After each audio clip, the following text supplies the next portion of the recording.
Good evening and welcome to this edition of the AKO Kickoff Pregame Show. My name is Dominic Papa. Week number 7 in the Ontario Football Conference schedule. Week number 6 for the AKO Fratmen, or game number 6, or maybe even game number 5.5. We'll get it all figured out. Of course, AKO unable to finish their game last week against the Hamilton Hurricanes, but the Burlington Braves in town to take on the Fratmen tonight. A huge game with, again, great implications with the outcome of this game. Of course, joining us on the Kickoff Pregame Show, Joel Manerick, as always, joins us. Adam Morrison's on assignment tonight, we'll call it. And yeah, we'll put it that way for tonight, but Adam unable to join us for the pregame show. Let's get into it here, Joe. As I mentioned, this game here with Burlington AKO, huge implications. Just like last week when Hamilton was in here, that game was a big factor. They still have to play that game. We'll get you the details on that when that game will be completed, but tonight's game is a big game for both these teams. Yeah, for sure. With AKO being at 3-1, and that other game up in the air still, and then with Burlington at 2-2, so it's a battle for playoffs. So if Burlington comes in and here knocks off AKO, that puts them in a better position for the playoffs and puts AKO behind the 8 ball. Let's talk about AKO for just a moment, if we can, Joe. The game. Let's go back to last week. The game halted with about 5:03 remaining in the second quarter. They are going to complete that game next Saturday night, right back here at Windsor Stadium, 7 o'clock. They'll pick it up right from that point in the second quarter with 5:03 remaining. Ottawa, or Hamilton, I should say, leading that game 12-0. There you can see, yeah, we'll probably do a pregame show or something short anyways, but that's going to be finished up next weekend, so hopefully you can join us for that. But that game there at 12-0 at that point, Joe, Coach LaChance, obviously the turnovers had to be addressed there. Absolutely, and to be honest with you, they're probably lucky to be down only 12-0 because they had 5 turnovers in that quarter and a half. I think it was 3 interceptions and 2 fumbles, and it's really tough when you're behind the turnover battle like that, giving up possessions to the other team to kind of stay in it. And kudos to AKO because they did. The defense have stood up so far up into that game, up until the stoppage. So they did a good job of keeping the offense still in the game. Speaking of the offense, so the offense was rolling not bad, Joe. I mean, obviously they shot themselves in the foot with the turnovers, the fumbles, things like that, but they had almost like 200 yards of offense in that quarter and a half. Yeah, and it's what we've talked about all year is that consistency. It's great if you can travel from the 30 all the way into the red zone, but if you can't complete it, those yards are for nothing if you can't come away with points. Yeah, absolutely. That game there against Hamilton, again, was a big game. It was a game for first place. How did you feel that AKO was reacting to it? Turnovers aside, I think it was a pretty even game, and I think the whole game kind of turned, or could have turned, on the one play that Seamus Neary bounced off his chest. He could have took it in for 6 points on the interception return early in that first quarter. I think if AKO makes that play and they go up 7-0 early, they have all the momentum. They've taken the momentum away from Hamilton, and it was their game to win. Yeah. Well, there's still lots of time left in that game, and it'll be interesting to see where it goes next week when they do complete it. Let's get back to today and what everything looks like in the Ontario Football Conference. Let's take a look at the league standings right now and get you updated as to what's happening. The Ottawa Sooners have really brought their A game up to a level. That level, Joe, 4-1 right now, sitting atop the standings. Of course, Hamilton and AKO are both 3-1. The Beefeaters at 3-2. But quickly, a comment on Ottawa, and just I really like this team. We saw them early here in the season. I still think this is a team that can make some noise by the time it's all said and done. Yeah, for sure. In that early game, they were struggling with some injuries on their offensive line and some other places, so they seem to have overcome those injuries and have now starting to roll. Yeah. Of course, the Sooners with 97 points for and only 74 against. The Hurricanes with the fewest points scored against with 41. AKO has 77 points against them. The rest of the standings go like this, as Joe alluded to. The Burlington Braves come into here tonight with a 2-2 record. The Tri-City Predators at 1-4. The GTA Grizzlies at 0-5. You know, that 0-5 record, maybe not deceiving, but certainly the GTA Grizzlies have played everybody tough, Joe. Yeah, I think with the way the style they play, they play tough defense and unconventional offense as far as it comes to the Canadian game. So it gives teams some fit sometimes because you're not used to playing that type of an offense. So they're kind of an anomaly in that respect, but the whole thing is about wins and losses. Yeah, so absolutely. There's no moral victories in Canadian junior football. And no one wants to let them crack that goose egg against them, that's for sure. We're going to check in with Becca Luden, of course. She's out at field level, so let's throw it down to Becca right now. Thanks, Dom. I'm here with head coach Mike LaChance of the AKO Fratmen. Now, last weekend, your game, you didn't see the whole thing as the weather kind of interrupted. What kind of changes do you have to make this week? We just have to be careful with the football, kind of value possessions. We got sloppy with the football, loose with it, had a couple fumbles, couple interceptions. We got to be more, we got to value our possessions more, that's all, and we'll do well if we do that. Now, Burlington, not typically a strong team in the league. They are 2-2. Their only wins to the Grizzlies and the Predators, who aren't really at the top of the list. So what do you expect from them today? You know what, they play hard, and it's a rivalry game, so regardless of the records, we've been on the other end of it where they've been the better team in the league, and we've been kind of in the middle of the pack, and we've always given them good games. They've done the same back to us, so it's a rivalry game. I expect their best. And now, there is kind of a must-win factor here. You didn't finish last weekend's game, so now you're sitting at 4th in the league, and you're aiming for that home playoff game. So what do you need to do today in order to get that win? Like I said earlier, we need to hang on to the football, and I know that sounds really elementary, but if we value the possessions, we hang on to the football, we don't turn it over. With the way our defense plays, we're going to win games, and today's no different. If we win the turnover battle, we'll win this one. And how are you looking on injuries and health-wise with the guys? We're a little bit banged up. The 65 roster designation came in this week, and unfortunately for us, we had some on that 65 that got hurt. So we're under the 55 quota today. We're at 52. So we're a little banged up, but you know what? That's the same as every team in the league. We're no different. All right, thanks, Coach. Have a good game. Thanks. Now back to the guys in the studio. Thanks a lot, Becca. Good luck to Coach Mike Lachance. And, again, Coach Lachance, I think, basically reiterated what we said at the top of the broadcast here, Joe. Good. Take care of the ball. Yeah, turnovers are huge in football. You know, they're huge momentum shifts in the game that turnovers cause. So, name of the game is hold the football and get into the end zone. Burlington. Let's talk about Burlington for just a moment, if we can, Joe. Kelly Hughes, former player in this league, former quarterback. So these quarterback guys, they think offense.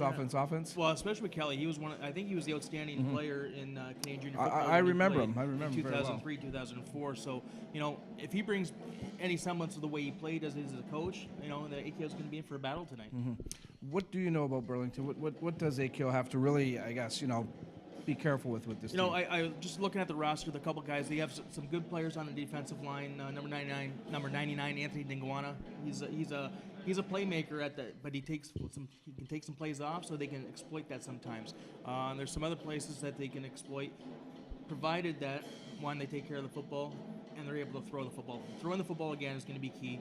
Got to be able to complete drives and extend drives and not go 2 and out and give Burlington short fields. Yeah, all right. With all that said, we're going to check the out-of-town games. There are 2 other games going on in the OFC this evening that we'll be following. The Tri-City Predators, they'll have their hands full tonight as they will be playing in the nation's capital. The Predators go into that game 1-4. Ottawa, just on the opposite side of that, they're at 4-1. You look at this one, Joe, I think it's a no-brainer. Ottawa seems to have their A game going, as we mentioned earlier on. I think this is going to be an easy one for the Sooners. Yeah, especially that's a tough trip to go up to Ottawa. I'm not sure if the Twin Cities went up last night. If they go up the same day, it's a really draws on your legs to have a long drive up there, play a game, then come back home. The other game that you saw on the sheet there was the GTA Grizzlies. They are in Hamilton to take on the Hurricanes. That's an 8 o'clock start. Again, the Grizzlies play tough. They've played Ottawa tough. They played the Fratmen tough. They're going to have to play Hamilton tough if they're going to give themselves a chance, obviously. But again, I see Hamilton taking care of business. Yeah, so do I, and especially knowing that Hamilton's got to come back here next week and finish business what they did last week. So yeah, they can't take anything lightly. Yep. And complete and stay and keep in tune with Ottawa. All right, and of course we have our game here tonight. So it's now, as we do every week, we'll get the prediction from our professional analyst here, Mr. Joel Manerick, and see where he wants to go with this score tonight. Yeah, I'm thinking tonight that AKO is going to take care of some of those mistakes that they made last week, and I'm looking at it like a 31-10 victory tonight. All right. I like AKO tonight as well. I think 3 touchdowns is certainly doable. I'm going to say AKO hits the 40-point plateau tonight and secure a victory, their 4th one of the season. And hopefully that will happen for head coach Mike Lachance and the gang there. So that's the story here. We're set for action with the AKO Fratmen and the Burlington Braves. On behalf of Joel Manerick, Becca Luden, and the entire crew here at we-tv.ca. We thank you for tuning in to the AKO Kickoff pregame show. Don't go anywhere. Stay right where you're at. We're going to have all the action for you right after these messages. You've been watching the AKO Kickoff pregame show. This is Dominic Papa wishing you a great night.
Good evening and welcome to the Windsor Stadium, the site of the Ontario Junior Football Conference week number 7 play.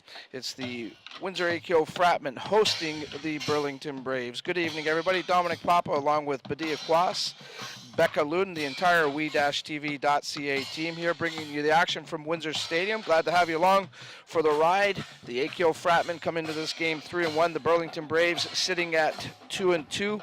Playoff implications again, but just like last week with Hamilton, both these teams, for Burlington, it's almost a must-win situation, or else it's going to be tough for them to get into the postseason. Absolutely, with only 4 teams making the playoffs, it is a uphill battle if they do lose this, because they lose all control of their own fate.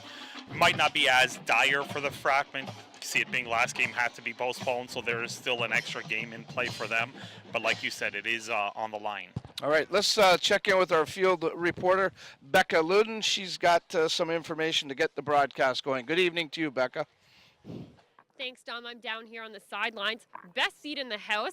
And it's a beautiful evening for some football. It doesn't look like there's any rain in sight. The skies are clear, not very cloudy at all. The lights are just turning on as well. I talked to a couple of the guys on the frat earlier while they were warming up. They're all excited, pretty pumped up for tonight's game, as it's a pretty big game since what happened last week. I'm also excited. We're just minutes away from kickoff, so I'm going to send it back to the booth with Dom. All right, Becca, good stuff. I couldn't agree with her more. It is an outstanding evening here in the southwestern Ontario region. A perfect night for football. No humidity. The field is in good condition.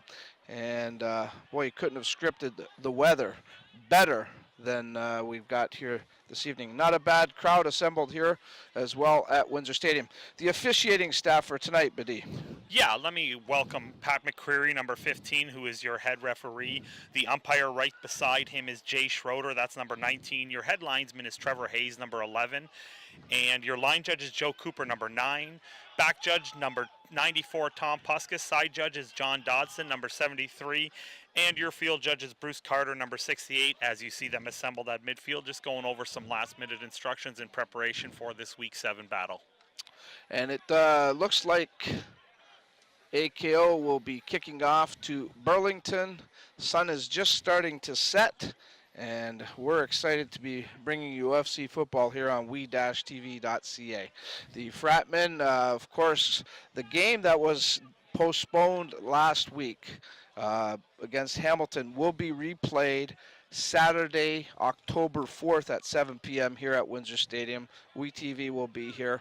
So they'll pick it up right in the second quarter with about 5:03 remaining in that quarter. Ottawa, or Hamilton, I should say, leading that game 12-0. AKO can't worry about that right now. They have to worry about the Burlington Braves. Yeah, and a Burlington Braves team that, as you mentioned, is fighting for a playoff position, and you know they're going to be physical and prepared for today's battle. And this is another one of the longtime rivalries in the OFC. AKO and Burlington, you played against them many times, Badi, so you know what it's all about. Here's the opening kickoff, and the Braves get a decent return back. Looks like they'll begin their first offensive series right around the 25-yard line, their own 25-yard line. Yeah, Burlington was always one of the teams that I disliked, and probably because they reminded me most of us. They were hard-hitting. They were workmanlike. It was one of those situations where a lot of local players played for their team. There wasn't a lot of out-of-towners, so, well, we hated them because they like looking in the mirror, and we didn't like what we saw, at least in the other uniform. I thought there was just nothing but love in the OFC, Badi. Yeah, of course, love. That's what they call it. Yeah, okay. Love it when you gave a guy a good stick, right? Absolutely. Braves go to the offense, just underway here at Windsor Stadium, and we don't even get the first play, and it's a time violation. Not a good way to start the game there, Buddy. Not at all. Mr. McCreary is already setting the tone right off the bat. Hey, this is not Pee-wee football. This is not a bunch of young kids. Get the play calls in, set the tone early, and tell them, Coach, if you're not going to get the plays in fast enough, we are going to flag you. You get 20 seconds in Canada. Get it in, get to the line of scrimmage, and run your play. Mark DeVito is the quarterback for the Burlington Braves. Handoff. And getting back to the original line of scrimmage, maybe that time. Couldn't quite make out the carrier that time for the Braves. He's got a yellow number on a white jersey, which is extremely hard to read, especially from our vantage point. And it will continue to be hard there. It looked like the Fratmen just got caught in an opposite side run blitz. They were expecting the run, but it ran away from their blitz, and they were able to pick up the Braves a good 7 yards, at least making a couple extra yards after the lost penalty yardage. So we're going to call it 2nd and about 8 for DeVito and company. Quick step back. He's going to air one out. It looks like he was looking for Brody Essery, number 10, the big wide receiver. It doesn't connect, so the punt unit will come in for Coach Kelly Hughes of the Burlington Braves. Knows this league very well, Kelly Hughes does. He was an accomplished quarterback in his own right for these very Burlington Braves. Tough as nails, super athletic, ran around, could sling the ball up and down the field. It brings an enthusiasm because of his young age to this Burlington Braves team and organization. Yeah, you always want to get those young guys involved, that's for sure. Looks like DeVito's going to also take care of the punting duties here tonight. So dual role for the quarterback / punter. Low line drive type of punt. And taking it back is Josh Wright for the Fratmen. And that is exactly what you called him, that it was a low line drive punt, which allowed him to catch the ball quickly and easily move into the Burlington side of the field, setting up the Fratmen with excellent field position for their first offensive set at the 45-yard line going in. Yeah, great field position for Austin Lumley and the AKO Fratmen offense to start their first offensive series.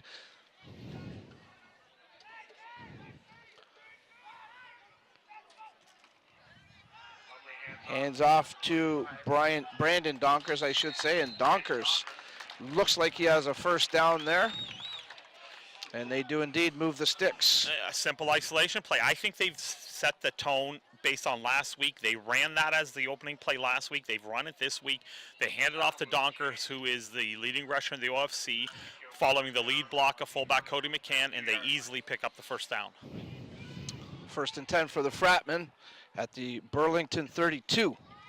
This is Donkers again, and this time he's maybe picks up a yard, not much more than that. Yeah, and a slight variation to the play. What the Fratmen did is send the fullback off to the right, and the tailback goes the opposite, try to influence the linebackers to jump, but it looked like the backside flow came in and filled nicely, which means the offensive lineman didn't really pick up that backer on the weak side. To give Donkers 2 yards, so 2nd and 8. Lumley again rolling right this time, looking downfield, gets the pass off, looking to the corner, has a receiver. Touchdown, AKO! What a reception by Tommy Howes, number 3. And a throw that was only in position for his one receiver to handle. And the indication was a touchdown, and it turns out to be a 30-yard completion to the point where if that ball was not completed, it was a safe enough throw that it was going to be out of bounds. And we know that interceptions early in the game have plagued this Fratmen team. So that's great for not only the team itself, but for Austin to have some confidence to complete his opening pass and for a touchdown. Stephen Schott for the point after. And it's up and through. So AKO takes advantage of the good field position to start their opening drive, and they come away with a 7-0 lead with 11:53. A 30-yard pass from Austin Lumley to Tommy Howes, and that's the scoring play. So Mike LaChance, I'm sure, happy to see that offense get on the board right away and put together a couple of effective plays. And the bottom line is going to be taking care of the ball. And as you saw, they came out, ran a simple play, then another simple play. And then honestly, that was a safe play on the 2nd down and long, in that it was to Austin's strong side, his right side, rolled them out, added protection. It was pretty much a 2-man route, which means you have the whole rest of the offense protecting your quarterback. Austin was able to attack the line of scrimmage and really put a lot of zip on that ball. And once again, in a position where only his guy can make a play, and Howes did exactly that, made a play for him. Coach Coach LaChance talked about that earlier, Badi, about protecting the ball, taking care of the ball. Of course, 5 turnovers last week against Hamilton in a quarter and a half. Never acceptable as that. So with the return for the Braves, Corey Patterson, number 1, and he gets out to, looks like they're going to spot it at about the 24. And that was a good job by the coverage unit. I still think that's a little bit of a concern for the Fratmen coverage unit in that the ball is being kicked between the hashes.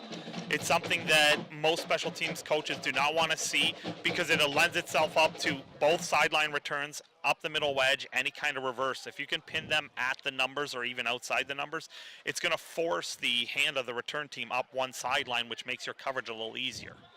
Lone back behind DeVito. Quick pass to the right. Doesn't connect. Archelius Jack was in the area, but that pass really nowhere near him. Some of the crowd here at Windsor Stadium, and again, you can see they're still wearing t-shirts. It's a beautiful night here at Windsor Stadium, and fans really taking it in with this nice weather, taking advantage of it. Because I'll guarantee you, in about a week or two, the sweaters, the jackets, and all that fun stuff will be out. Unquestionable. It will change. This is all bonus weather for us down here. Not much there on that play. And it looks like it's going to be 2 and out for the Braves. And that was Anthony McDonald making a nice stop from his defensive end position. He just squeezed down, was able to wrap up the running back pretty easily and limit that to a 2-yard gain.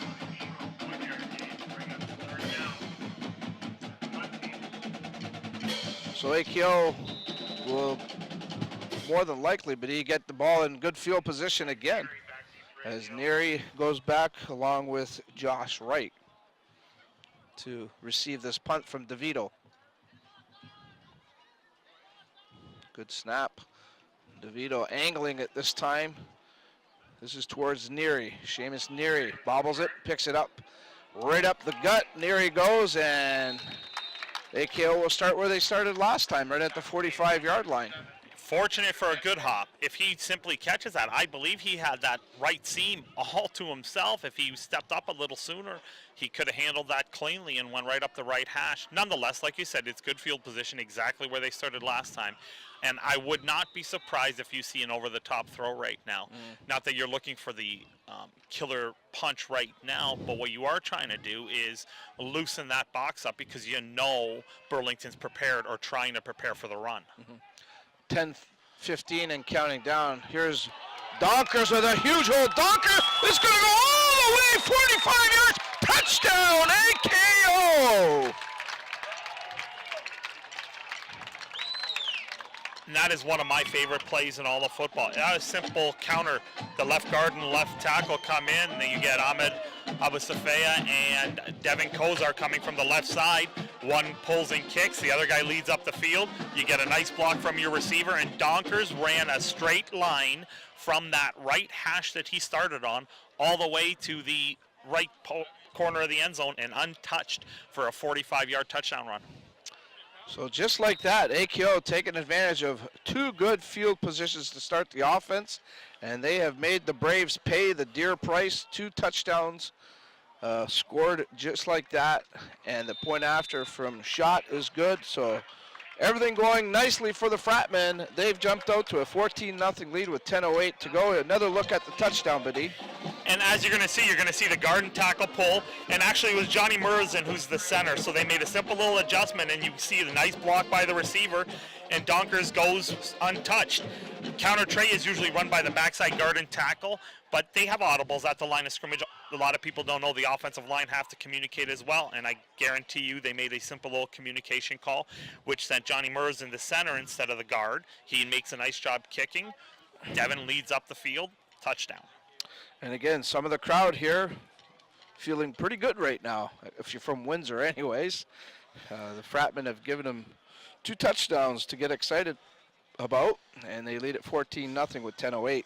Polar opposites from last week. Oh, last my. week, rain, cold. Cold, Great fumbles. crowd is the only thing that was the common theme between this week and last week, and a terrible start in terms of turnovers for the Fratmen, and they found themselves 12-0. Now you see the Fratmen up 14-0, and they could really open the floodgates up with a big defensive play. Shots. Kickoff is low to the left side, and it's taken by number 11, Archelius Jack. And that is what I would have expected on a lot of the kicks. That kick was sent to, as you said, the far sideline, and that pins the return team to a side, and then your coverage can easily squeeze that down. And as you see, they only got it to about the 19-yard line, which is pretty deep in their own end. And there's no evidence early that the Burlington Braves have been able to muster any kind of rhythm on offense. So if they can't get at least the first down, Fratmen are going to be set up with great field position again. I'm going to guess that running back for the Braves is number 6 with the yellow number. Here's DeVito's pass. It's complete as he finds Nick Lucic on the left side. And that is a very, very good call by Coach Hughes. The Fratmen defense has played a little off. They don't want to give you anything over the top right now, so the corner's playing some loose coverage. Hey, let's just run a simple hook, and they got a first down. Now, can they build on this? At least flip the field position and make the Fratmen earn a touchdown from their own end. Actually, Badi, they give the Braves 9 yards on that, so they're a yard short, actually. You were being generous, the generous man that you are, and that's okay. But it is 2nd and 1 for the Braves. Just over 9 minutes to go in quarter one. Oh my, what a great defensive play by Adam Slickbar. And Wow. this young man has a motor. Adam Slickmore loves to just get after it, and he's been doing it ever since his days at Cardinal Carter. And he got after the running back there, and based on my error in call, it wasn't a first down. Now you see it's a 3rd down and long, and it's another 2 and out. So they don't get any rhythm from their offense, despite a very good first down play and a very good first down call. And that is number 6 that was carrying the ball, Alex McFarland. I've been able to confirm his jersey. That yellow number he is wearing just does not show up well on that jersey. Here's DeVito's punt, and again, AKO will get some decent field position to start. It looks like they're going to start on their own side of the field this time at about their own 50-yard line. So not as good as the first 2, but still decent. A good kick, a good punt from DeVito. Almost any coach would take that any day of the week. If you can negate any kind of return and flip the field position by about 30 yards, it's a positive in just about every league, with the exception of professional football. So Austin Lumley and company, they've looked very good in their first 2 drives as they've scored on both of them, making it 14-0. Play action, Lumley rolling to the left, airs one out, has a man wide open. Oh my! That was Kyle McGinnis, and if he holds that in, he's in for 6. And they just built off of the last touchdown run. This time they run a counter tray boot. They take those very linemen that they pulled from the left across to the right of the formation. They drew everybody to that action. Austin was able to boot along that left sideline, attack the line of scrimmage. Even the corner got caught up looking in the backfield because McInnes was up the left sideline. That would have been a 60-yard touchdown walk-in, unquestionably, if he holds on to it. Well, Lumley sold it well. The Braves bid on it, and McInnes just couldn't haul it in. And this time, McInnes takes the handoff, and he loses 4 or 5 yards, actually. Yeah, it wasn't a very good edge set block by the Fratmen, and I know Coach LaChance wanted to run a lot of jet sweeps, and you're going to see here on the replay. This was the previous play. Austin is able to attack the line of scrimmage full speed, and he was able to get that ball over the top, and you'll see it here. No one anywhere near him. In his hands, he would have walked it into the end zone. Perfect in stride. It didn't look like he had to gear down at all, and definitely not a sun or any kind of vision issue either. Shots punt is a high one, and it's fielded by Archelius Jack Jack fighting for some good yards, still up, and he's finally hauled down by Cody McCann. Jack gets out to the Burlington. It looks like they're going to spot it at the Braves 45-yard line, or in around that neighborhood, 44 to be exact. So a good exchange if you're a Burlington Braves fan. They dodge a bullet by the drop touchdown pass, and they hold the Fratmen to a punt, and then they flip the field position. This is the first time they're starting in relatively good field position, and if they can muster any kind of offense, again, they can easily just pin the Fratmen deep if they don't get any points and try to work on that field position game. Quarterback Mark DeVito trying to get some offense going here. Not much going on that way yet for the Braves. His pass intercepted by the Fratman. That is Brian McCurdy Jr., number 26, coming up with the pick. Yeah, an errant throw. It wasn't that he was pressured. It wasn't that it was great coverage. It was just an errant throw. He had a receiver open. That ball sailed on him. And in Canada, that's a long throw from the right hash all the way across to the left sideline. It amounts to a 35-yard throw when you have only picked up maybe 10 yards. And you burn that great field position, and you give up the Fratman position in your end of the field just across the midfield line. So the Fratmen take over the ball at the Burlington 52-yard line, 1st and 10. Hand off to Donkers. Donkers has already had 2 or 3 good runs, including a 45-yard touchdown run. And Donkers works his way for about a 7-yard gain. The very first play of the game, 33 type ISO, just an inside zone run, and that's exactly what he picked up, 7 yards, making it a second and definitely manageable. 2nd and 3, as Badie alludes to. At the Burlington 45, high snap. McCann takes the handoff this time. He might be about a yard or 2 short here, as the Braves defense stepped up pretty good. They just run one of football's most basic play, just a dive. Try to hand the ball off to the fullback, and it looks like the Fratmen are just going to sprint to the line of scrimmage here, probably try to wedge themselves forward. They need about a yard and a half. They're going to trust that their offensive line puts themselves in a situation to pick that up, and their heavies are in, and that's exactly what you see. You see Austin break right through the line of scrimmage. Break away, and here he's going in for 6. We're talking Touchdown. a quarterback sneak. However, there is a flag on the field. We're not sure if the Fratmen were set or if it was against the Braves, but we'll have to wait for the indication, and it is offside Burlington. Wow. So on a 3rd down and a yard and a half, they run quarterback sneak, and they wedge it for what amounts to a 43-yard touchdown run from the quarterback position from under center on a little wedge play.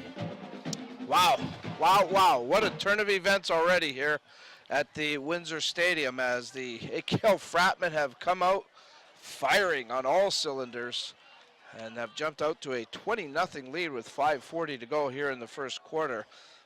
Coach Kelly Hughes may be wanting to talk it over with his guys, Badie. Maybe settle them down and say, look, let's get our heads into this. Shot in for the point after, and he's been successful all night. He's 3 for 3. 21-0. AKO, let's take a look at that touchdown, Badie. And you'll see the linemen just explode. And Austin just keeps his feet going. And you get a great block from DeMarcus Ware, who is the guard there. And Austin keeps his balance and just keeps running forward. His head was down, but his knees were driving. And he runs a perfect route right up the middle of the seam. Runs away from the nearest defender, number 14. My big concern if I'm a Burlington Braves coach right now is on a simple wedge play, okay, you almost concede the fact that teams are going to get 3rd and 1 in this league, but you have to play through the whistle and you have to try to strip that ball out. We saw it last week. Hamilton held on and forced that fumble on a wedge play, and that's where the Hamilton Hurricanes are going to take over next week when we resume at their own 1-yard line, because Fratman turned it over on that very wedge play. Hamilton didn't quit. It looked like the Burlington defenders were just, oh, somebody else is going to make the tackle, and no one did. Shot to kick off again. This time he boots it right, and it's going to be fielded by Corey Pattison. And here's the reverse to McFarland. McFarland trying to make some moves, but nice containment there by the Fratmen.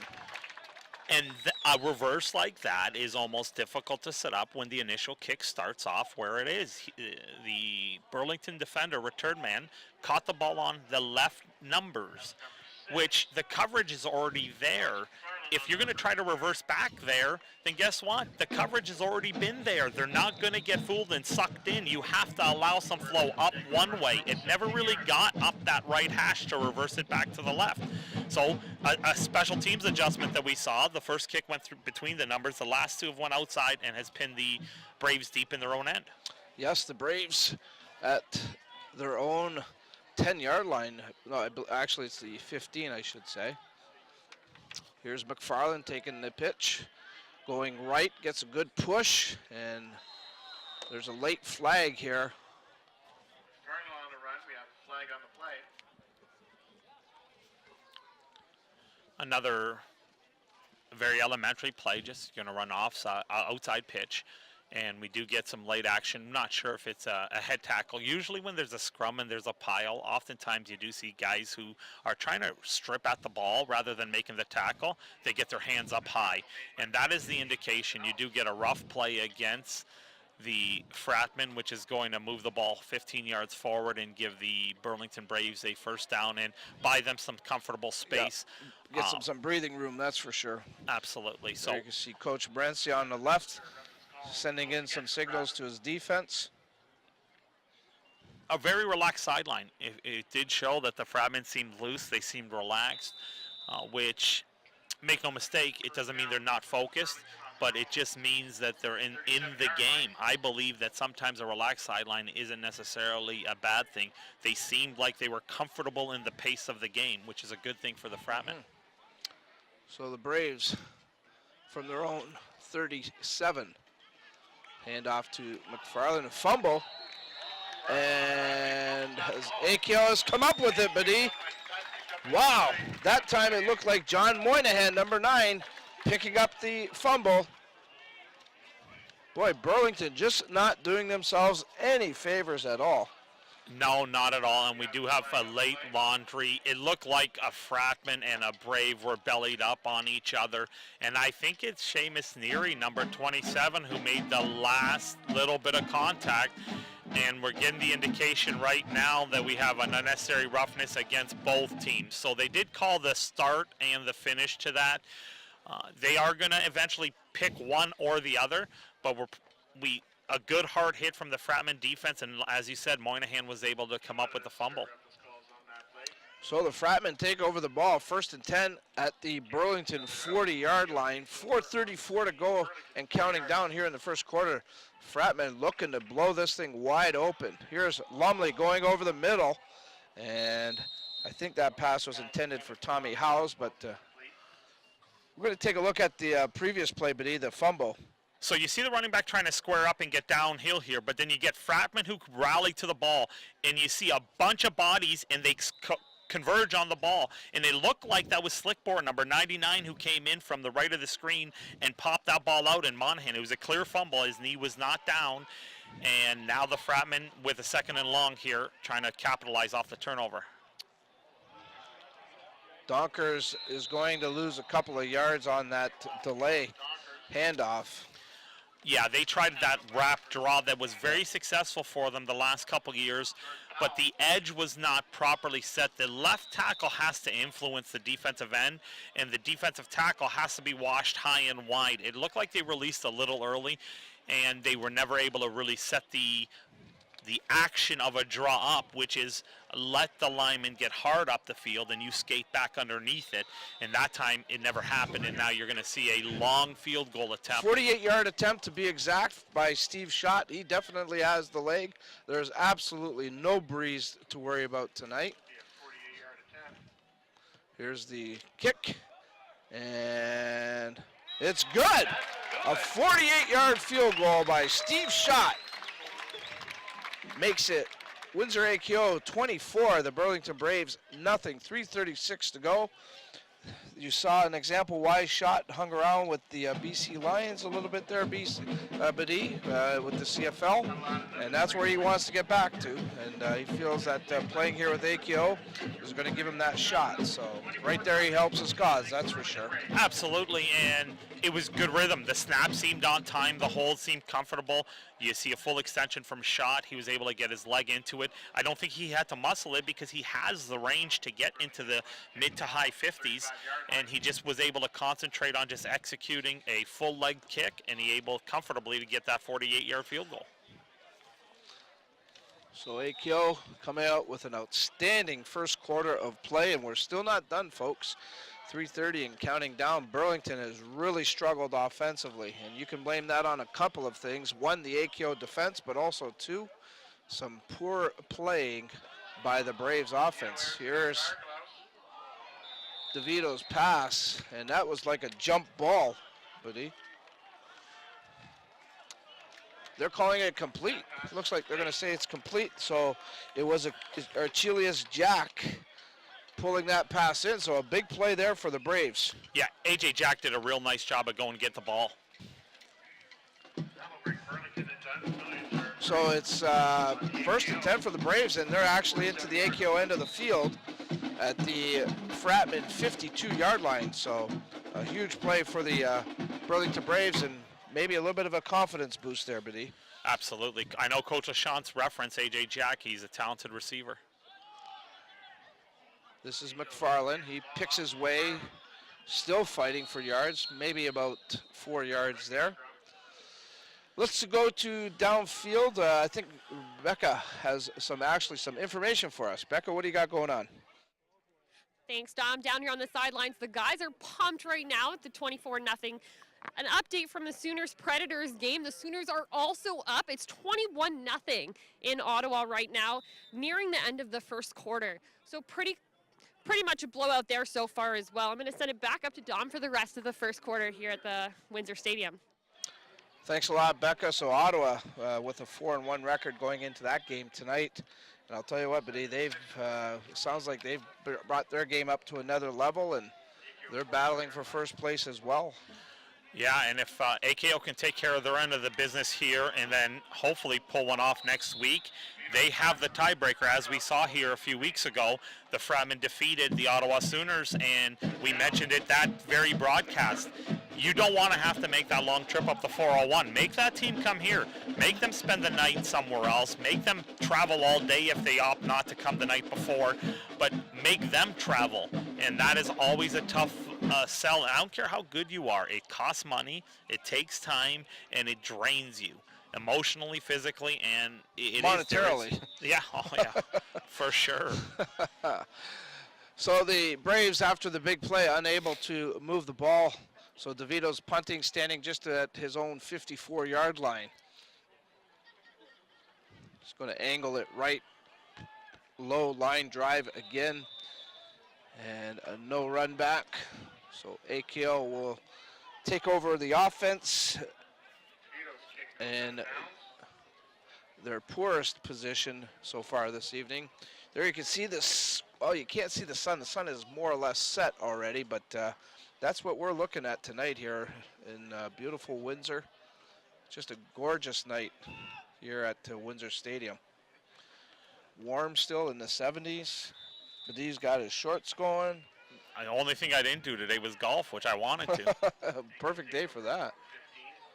This is Donkers, and looks like he has another first down for the Fratmen, or close to it. A very good run. Back to the very first play of the game, he does have a first down. What we haven't seen yet is trap. Cody McCann has made a couple real nice runs this season on that trap, and you know that they're just waiting for the right opportunity. You might see it here. You might see it in a second long situation where the team's not necessarily expecting an inside run. 1st and 10 for the Fratmen. And couldn't quite make out who took that handoff. I think it was Cody McCann that time. I think it was number 20. It might have been okay. Bazaire. I believe it's Cody as well. He was able to get a couple yards there, but he did take a big hit there. under 20 seconds to go here in the quarter. And now we have a Fratmen player down. It looks like number 20, actually, Lucas Allen. And he may have been the one to take that last run, Badi. Yeah, I believe it was number 20. I might have mistaken it because they're so deep at running back that sometimes they have to use the same numbers for eligibility purposes. And it does look like it's Lucas Allen limping off the field. He took a pretty good stick there. He's feeling it, and hopefully he'll be able to get back into the game. Sean Haskett will take good care of him, no doubt. Yeah, Sean's been around the program for some years right now, and a super guy. Just a tremendous, tremendous man. This is Lumley rolling right, looking downfield. He's going to air one out. This is for Howes, and Howes just couldn't get to that ball. Otherwise, if he got there in time, Badi, he would have been able to take that in because he was loose. Yeah, that was a touchdown pass from earlier in the game. Same action. They did the sprint out to the right. They had the corner route over the top of it, and they had a sit-down out probably around 15, 20 yards. The Braves coverage was very, very good on it. They had the safety help over top. Safety read it right away from the action of the offensive line and running back, so he was able to get to this hash over the top. And you see a lot of late substitutions going on. The referees will hold it up. If one team makes substitutions, they will let the other make substitutions, which is indeed the case. And now they're going to blow this thing in, and it's ready for play. And the siren goes, ending the quarter. We'll get this last play in as the Fratmen punt the ball.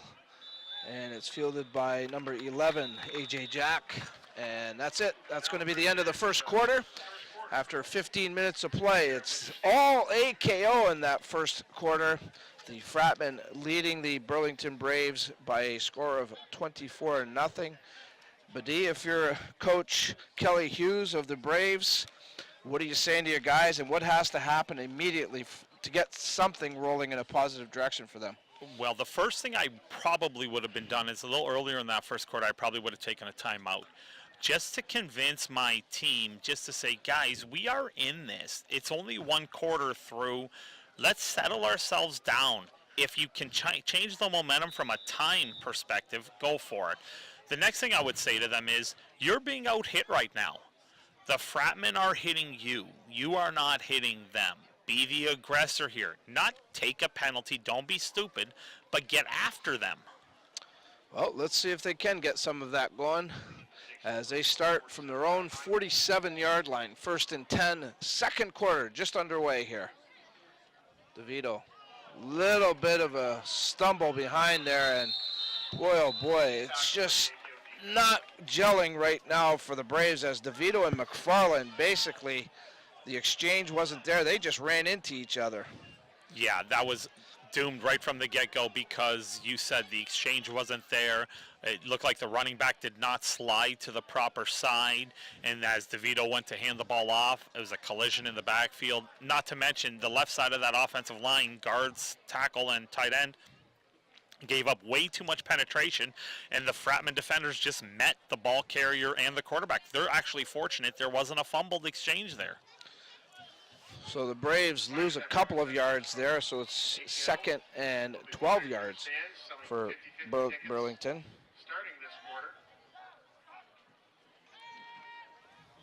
DeVito's pass goes incomplete. In the neighborhood was Michael Legacy, number 2. And I think the one thing that has to be mentioned right now is the Fratmen pass rush isn't necessarily getting there as quickly, and DeVito has a little bit more time. Part and parcel because Coach Morency hasn't dialed up too many blitzes. He may have brought one guy there, but not an overload in any way.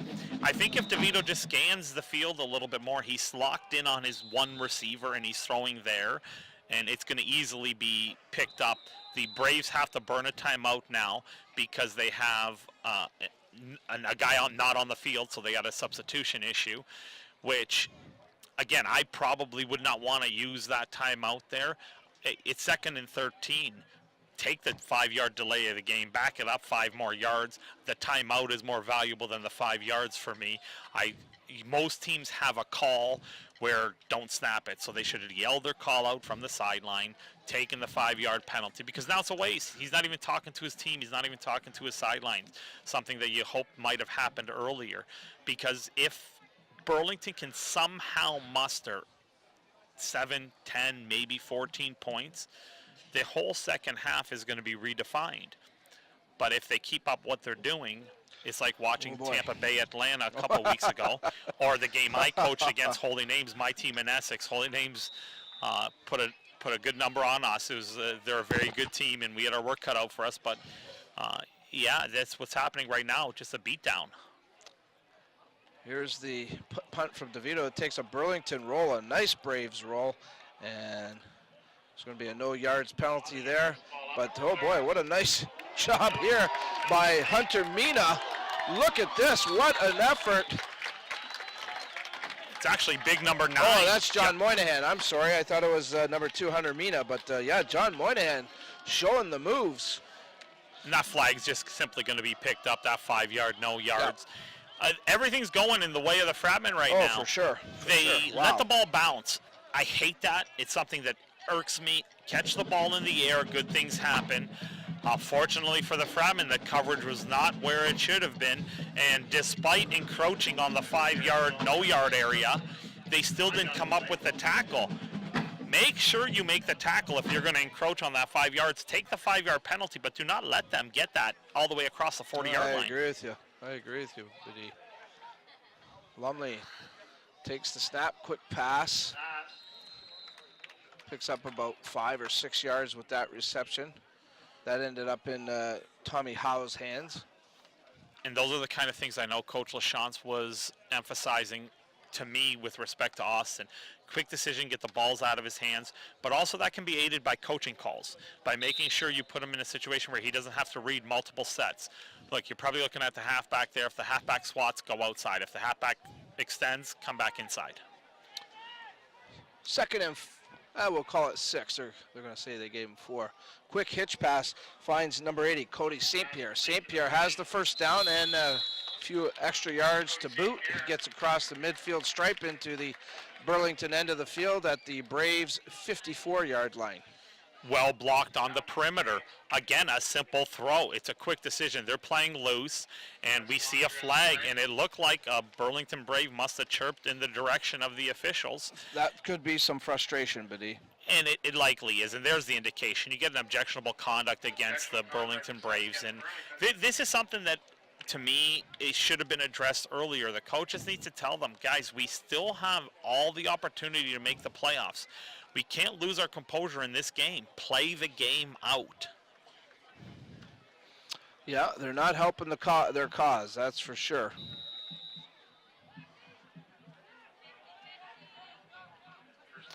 Here's Lumley. Finds Stefan Russo that time. Nice slant pass there, Badi. Yeah, it was a nice slant pass. That B seam in Canada is oftentimes open.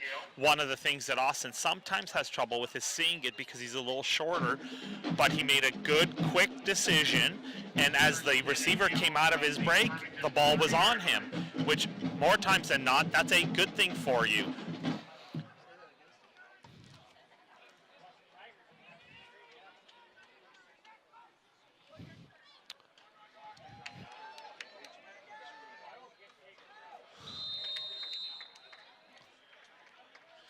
And on that last play, you see Donkers work his way up the left sideline just for an outside zone running play. And it's real simple. They're going to give it to the leading rusher in the league, going to the left side of the offensive line where their best guys, Kozar and Abusafea, are. And they push the pile, pick up a full 7 yards, making it 2nd down and 3.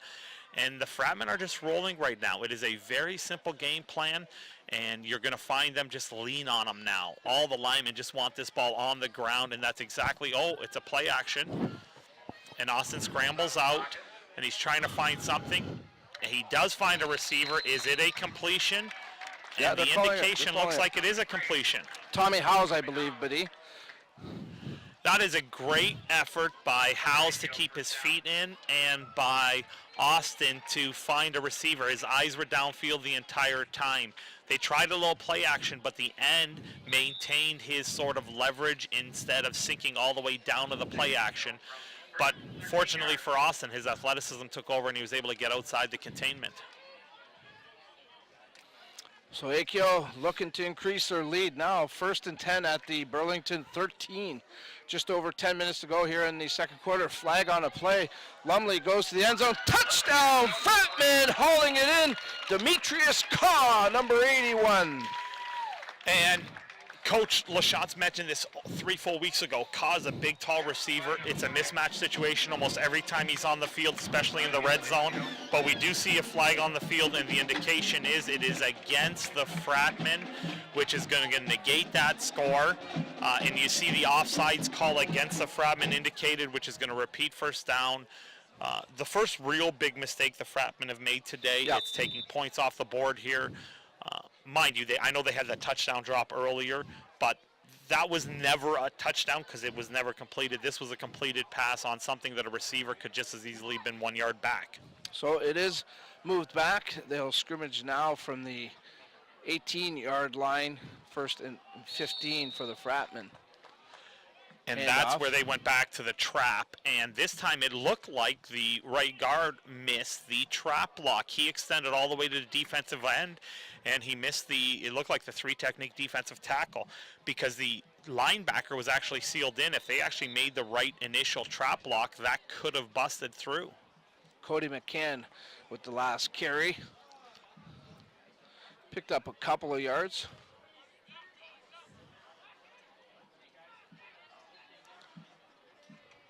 Lumley now on the run, being flushed out, going to the left, and he gets the pass off.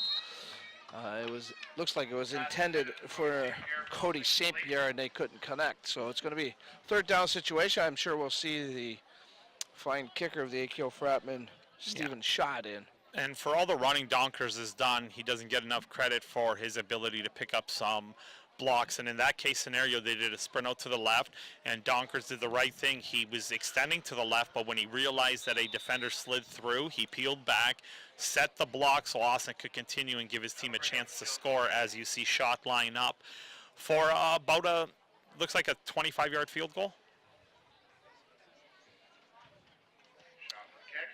And he's good from that too. He has a 48-yarder, and now, as Badie mentions, a 25-yarder. And the AKO Fratmen now lead the Burlington Braves 27-0, 8:45 to go in quarter number 2. Believe it or not, that's not a bad exchange for the Burlington Braves. No, I agree with you. Because they did take an objectionable penalty, and it moved it into the Fratmen territory, and the Fratmen were motoring. But when the Fratmen made their one mistake, the Burlington Braves were able to hold. And with 8 minutes and 45 seconds left in the first half, the Braves are going to start from their own 35-yard line here, and if they can muster anything, they're going to be in a good position.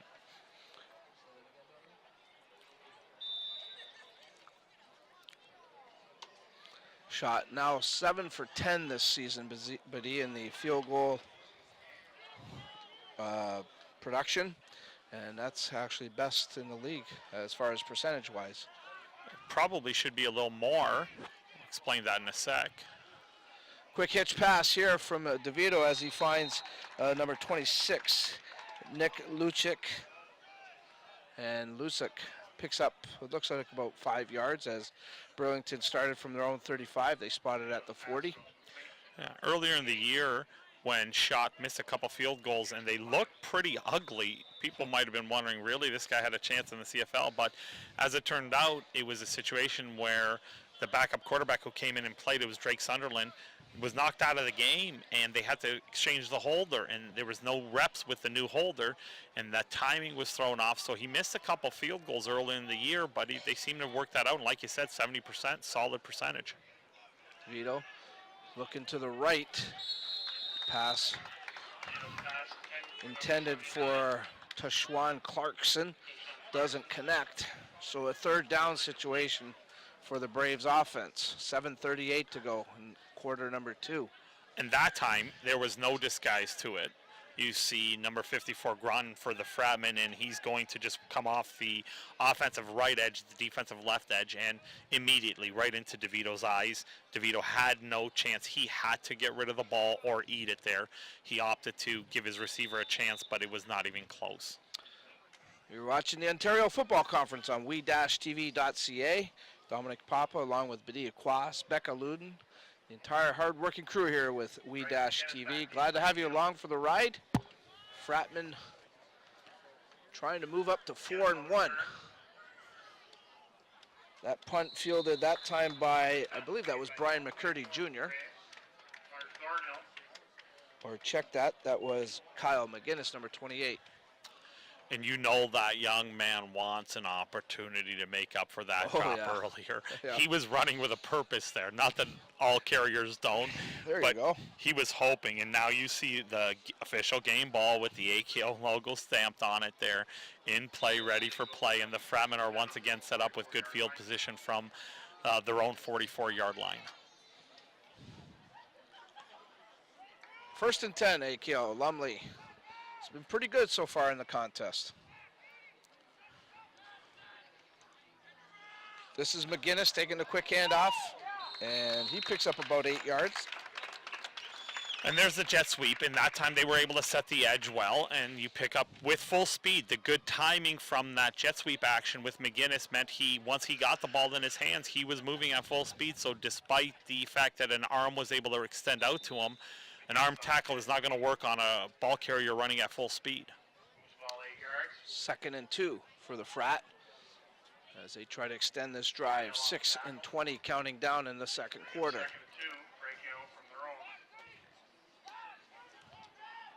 Howes goes in motion. Here's the pitch to McGinnis. McGinnis looking for a couple of blocks. Flag on the play. Oh my, McGinnis loses his bonnet as he takes a hit. He did lose his bonnet. Fortunately, it doesn't look like anything serious because he popped straight up, but he has to leave the game now for 3 plays, and there was a hold on the play, and it does look like the Fratmen did not get the first down regardless of the hold. But my guess is you're going to see this penalty accepted simply from Fratmen have already proven they'll go for it from 1.5 yards, and they already scored a 45-yard wedge play, so the Braves are going to back them up, make it a 2nd down and long after the hold. A little peculiar call. You only need 1 yard, and you show action one way, you fake back underneath, and then you flip back, which means the flip occurs at probably around 10 yards deep. You got to run 10 yards just to get back to the line of scrimmage. So maybe a good first down play when you're trying to catch them over pursuing. But on a 2nd and 1, I always like to just let's get that first down. We'll use that play maybe in a little bit more dynamic situation. So the ball now at the AKO 42-yard line, 2nd and 12 for the Fratmen. This is Donkers with a big hole. Donkers out to the left, out to the 40, 35, 30. Spin move, Donkers finally hauled down, but not until he does a great job in getting the first down and plenty more all the way down. It looks like they're going to spot it at the Burlington, I'm going to say the 24-yard line, Badi. Yeah, so you got a 60-yard runner or so from your running back who isn't 100% surprisingly enough, despite the fact that he is running hard. He has been banged up, so I'm going to venture a guess if they punch one in here, he's going to be in a very, very limited role in the second half to try to save his legs because they lost their bye week. The makeup game is next week on their bye week, which they got to start thinking playoffs too. That's a good point, though, Badi. You start thinking that way a little bit here. Lumley flushed out of the pocket. Lumley's going to tuck it under, and he picks up about 6 or 7 yards. And you're going to see here on this replay that on the 2nd down and long, perfect blocking, missed opportunity there from the linebacker, but a good block from Cody McCann, and Donkers never really loses his stride. He's running full speed cuts, and even on this spin, he keeps his balance and is moving forward, so a very, very good run from what was a linebacker last year back to what he feels is his best position, which is a running back. 2nd and a long one for the Fratmen. And are we going to get a timeout? Yes, we are. Burlington is calling a timeout with 4:29 to go here in the second quarter. The Fratmen in total control here, as they have been right from the get-go in this contest. They lead it 27-0 and are threatening to put up more here on the board. Well, that's the Braves' last time out, and mind you, their players might be gassed. This defense has been on the field an awful lot in this first half already, and you see the crescent moon right there. Nice, gorgeous night. No noticeable wind. There's nothing that's going to be an element factor whatsoever in this game, other than the storm that's occurring from the Fratmen, because the Braves if a really weatherman can't. was drawing up a plan like a coach does, this is exactly what he would draw up as far as weather goes tonight. 100%. Sure. And you look at the mood on the Burlington sideline. Yeah. They're standing there, couple heads down. Yeah, no real enthusiasm. There's no sense of I'm in this game, which is unfortunate because they still have a season to play for. Yep. They already have 2 wins. Well, let's see what they do here. If they can stop the AKO drive, force a field goal try. Lumley hands off to Donkers, is that Donkers? Yes, it is Donkers. And if he doesn't slip there, he walks himself into the end zone. A cool evening. It's not cold, but it's starting to cool down a little, and maybe the field is getting a little slick. Maybe a little dew is settling on that field at this point in time. And Donkers would have walked himself into the end zone. But a great piece of blocking from the offensive line. Ahmed and Devin are doing a good job on that left side. Cody McCann is more than happy to block, easily contributing, and you get a first down and goal at the 5-yard line. Thank you for calling that, Badi. Fratman looking to increase the lead here. Lumley, play action, rolls right, looking downfield, has a target, touchdown, Fratman, as he finds Tommy Howes in the end zone, his second touchdown of the contest. And there's that bootleg action to Austin's strong arm. The Burlington Braves defense has to respect the run. They've just run off tackle, and you're seeing some extracurriculars after. A late flag, which in essence means somebody is chirping, somebody is saying something. It looked like a Burlington player walked right through the middle of the Fratmen huddle, and the Fratmen have to keep their composure. Ahmed has to keep his composure. Big number 66, who is just pictured in the screen. Too good of a player. They can't afford to lose anything like that. As the referees try to sort out what the situation is, they're going to talk and discuss who the penalties are on. My guess is at some point they're going to call over either the coaches or the captains and tell these guys, hey, you guys got to keep your composure here. We can't let this thing explode. We know the score. We understand the score. And from our vantage point, we just see the Fratmen. They've actually pulled Ahmed off the field, so they're being a little tactical here. They don't want to have somebody who was in the middle of it a little heated in the play.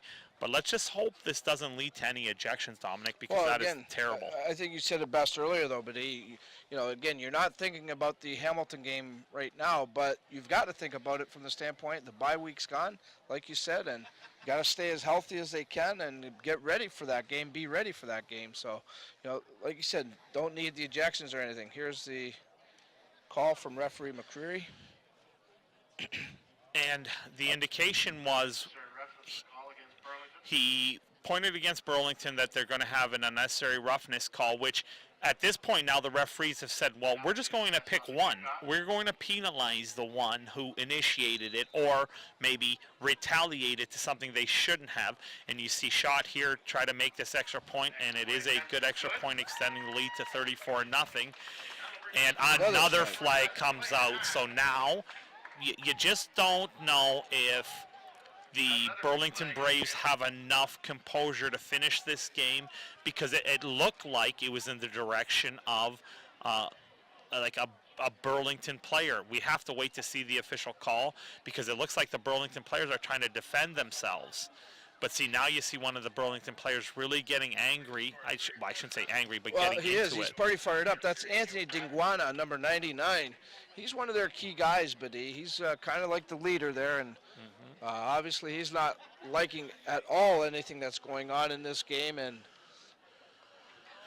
now, I did say that at some point you're going to see the referees maybe go talk to the coaches, and you see that the referees, Pat McCreary and Jay Schroeder, are going to walk to Coach Kelly Hughes, and let's just hope it's not an ejection. Maybe they're just going to talk to him and say, listen, number 99 needs to sit on the bench for a few plays, and he better keep his cool, because at this point in time, he's running the risk of getting himself kicked out and in a hurry, because the 2 penalties now are going to move this ball into the 40-yard line. Shot's going to be kicking from the Burlington side of the field, as you see the conference between the head referee, Mr. McCreary, number 15, talking to the younger-looking coach in the middle. That is Kelly Hughes, once again, accomplished quarterback in this league. I believe he was an all-star, an OFC all-star as well. Another player that I remember really well from the Braves years ago was Dave Donnell, who actually went on and played in the CFL. This guy was just a dynamic player, and what a running back.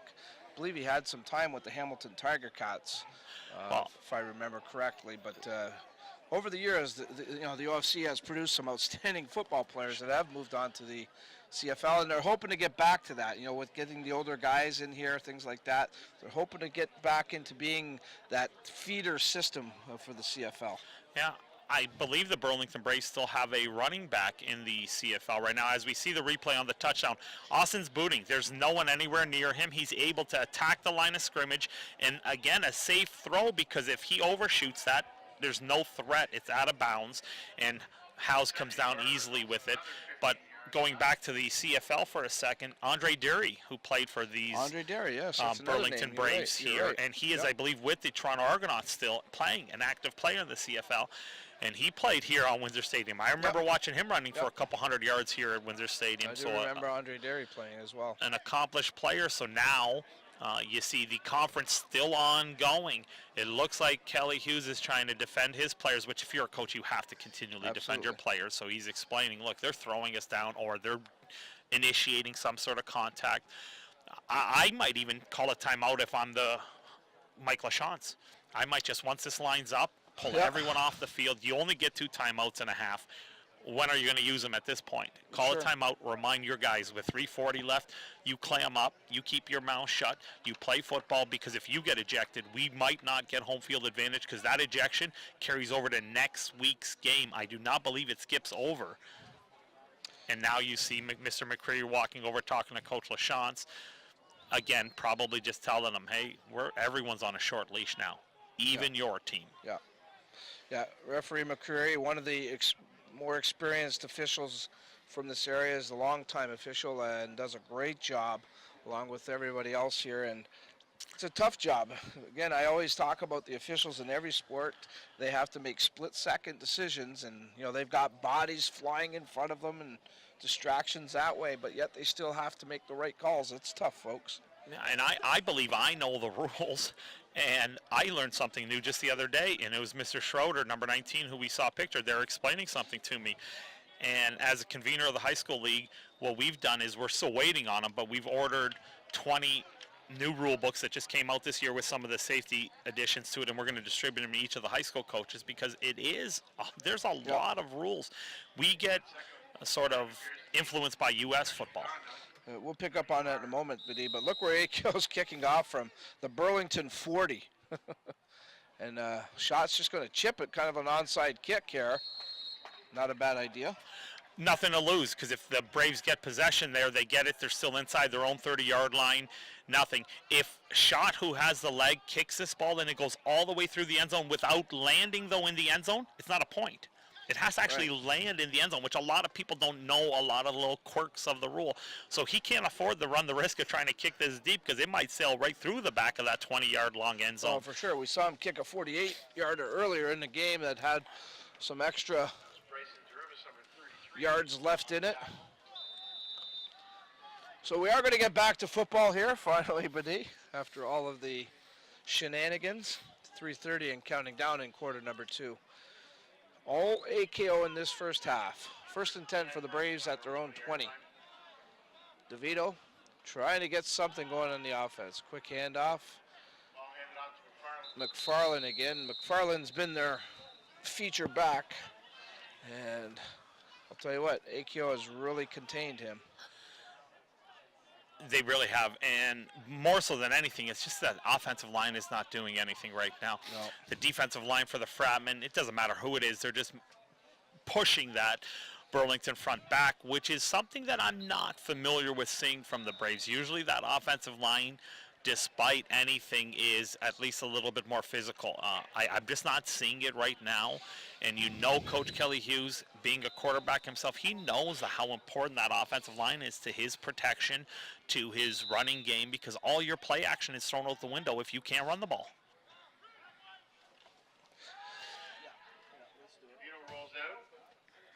DeVito's pass complete as he finds A.J. Jack close to a first down, maybe a yard short. And that's something I probably would have expected a little sooner in the game. I know A.J. Jack is a super athletic receiver, but that sprint out action, which is one of those, hey, real simple. We have a pretty athletic quarterback. I don't believe it's their starter from the beginning of the year. He already punts, so he can throw. My guess is he can probably run a little bit. And after a couple seconds of debate, it looked like Coach Hughes was thinking about going for it on 3rd and 1. He does send out his punt unit.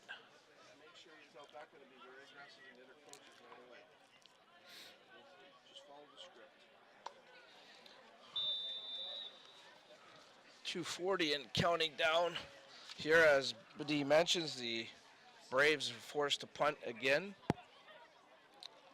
Back deep is McGinnis, along with his teammate Josh Wright, number 22. And DeVito's going to try to pick up the first down, and it backfires as he tried to catch the Fratmen off guard. Yeah, I'm not a super big fan. I don't mind that call if it's 3rd down and 9, 8, only because you're likely going to get a peel back, some sort of return set up. On 3rd and 1, almost every defense and every special teams unit is always aware of a fake. I don't care where it is on the field. When it's 3rd and 1 in this country, you're always cognizant of the ability to run a quick fake. Well, why are you trying to run 15, 16, 17 yards to get the one? Put the offense, quarterback sneak, and try your best, because now you see the Fratmen who, and looks like Donkers is already out, about to line up and run a play. Yeah, Fratmen at the Burlington 26. And they're going to go right to the end zone with it, and it is picked off. Coming up with the interception, Corey Pattison. Huge defensive play for the Braves, much needed. Yeah, it very much needed. That's absolutely correct. They tried to run a little play action inside. This time it didn't look like Austin was able to really transfer his weight off his back foot leaning into it. Whenever you can't transfer, you hang on to it a little bit longer. Sometimes it sails on you or it gets away from you. That one did not have much mustard on it, as they like to say. And McGinnis, it looks like, who's his intended receiver, had to try to play DB, and unfortunately he wasn't able to get the defensive play on the interception, and now the Braves are going to get the ball back at their own 20 with, as you see on the screen, 2:13 left in this opening half. But something to provide a little spark for the Braves. We'll see if they can finish off this half on a couple of positive notes here. DeVito flushed out for the moment. Now he's wrapped up, and he's going to go down. Looks like John Moynihan. John Moynihan again, number 9. He's had a real good game. Already recovered a fumble, now has a sack. Had that kickoff punt coverage play where he picked it up, and next thing you know, he scrambles for 35 yards.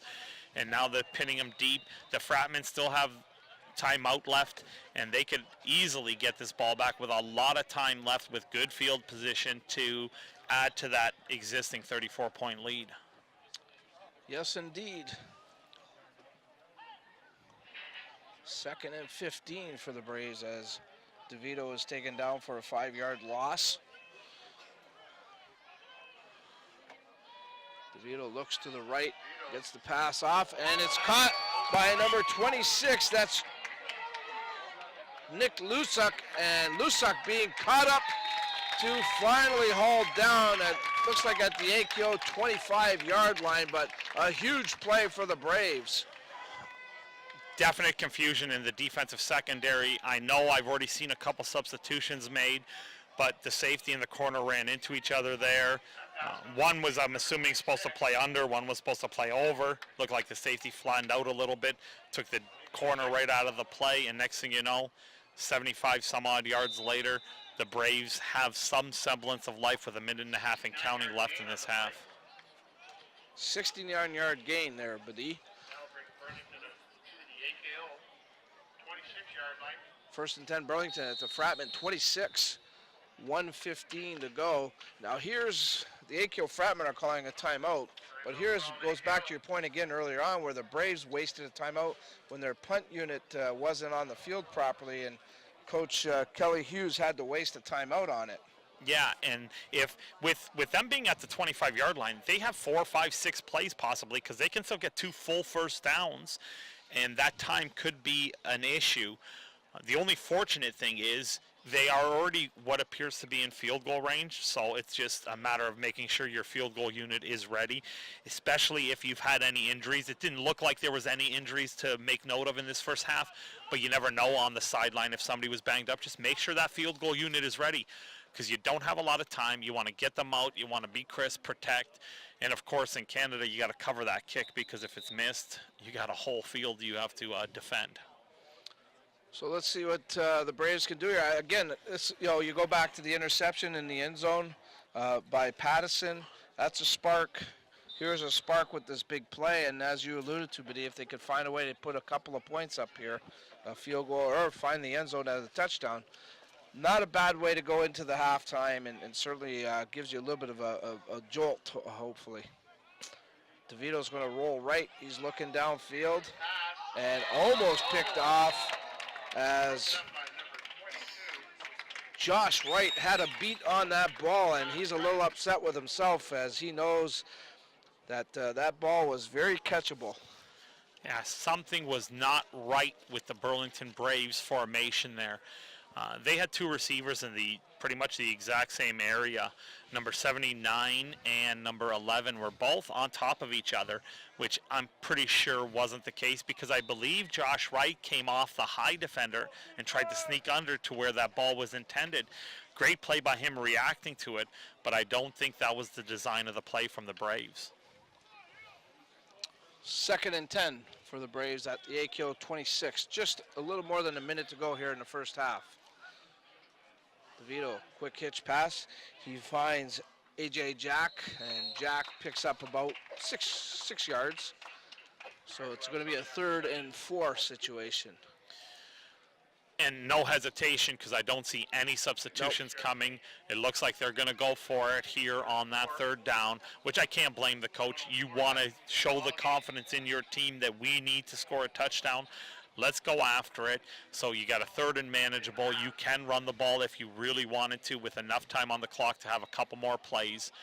And hopefully if you're a Burlington Braves fan, coach, sideline, you pick up something positive here going into the half. All right, people, let's make some noise. 3rd and 4. DeVito gets the pass off and picked off by the Fratmen.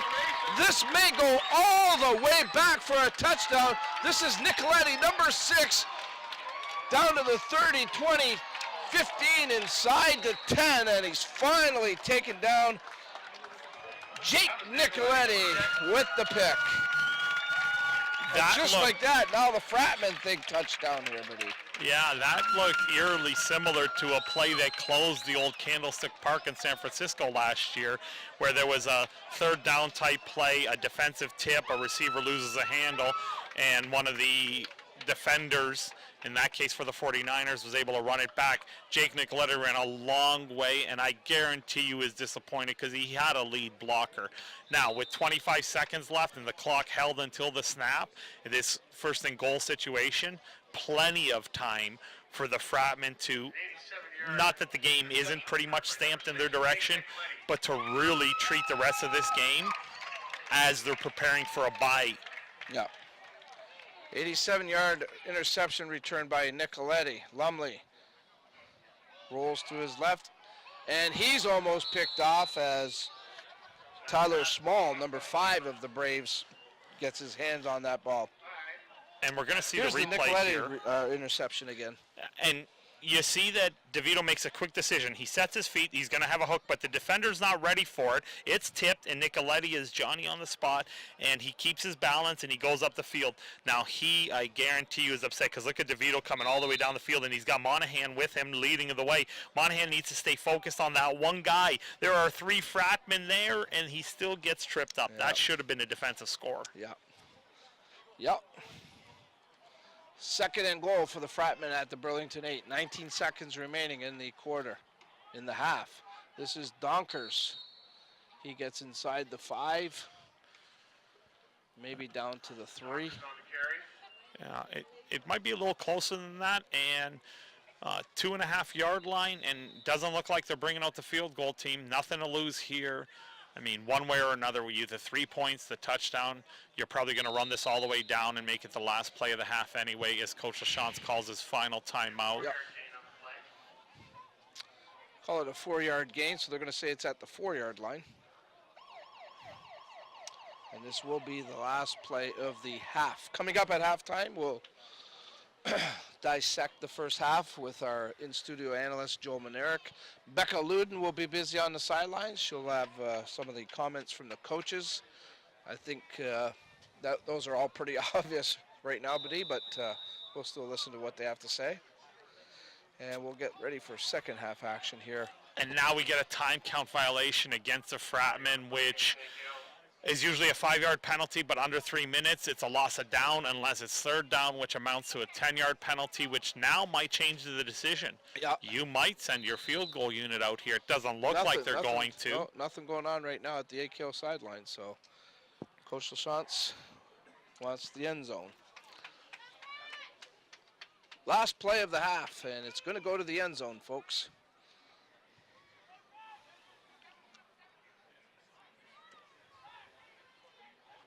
Lumley takes the snap, looks over the middle, has a man.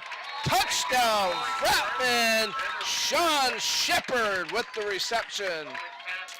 Nice zip on that ball, but It was nice zip, and that was all set by formation. You saw McGinnis go across the formation from the left slot all the way to the right, and that's just going to tell Austin it's a pre-snap determination. Yeah, it looks like you got some man coverage on that backside. You got a number of different routes you can run depending on what the defender is giving you. A lot of teams have choice route on the backside of that, which means he can run a hook, he can run a slant, he can run a corner route. In this case scenario, they opted for what looked like a sluggo, a slant and go, because he slanted up the field and got vertical right to the goal line. And as you see here, Schott's going to extend that lead, making it 41-0. And you'll see here on the replay of the touchdown, like you said, a lot of good zip. Austin was able to plant his feet, step across, and hit his receiver in stride as he was working up the field. And a very good catch and a very, very good half for the Fratmen. Not so much for the Burlington Braves. yeah, a lot to work on for Coach Kelly Hughes, that's for sure. So that's the story after 30 minutes of play. It's the Windsor AKO Fratmen 41. The Burlington Braves, nothing. We're going to take a timeout. When we come back, we'll kick into our halftime show. Stay tuned as you're watching OFC football on we-tv.ca.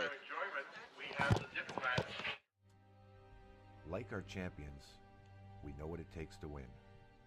Every day we put on our uniforms and we strive to be the best. Ring after ring, we keep practicing until it becomes second nature. Our craftsmen have put in thousands of hours to master their trade. And when things get tough, we make the adjustments needed to stay on top.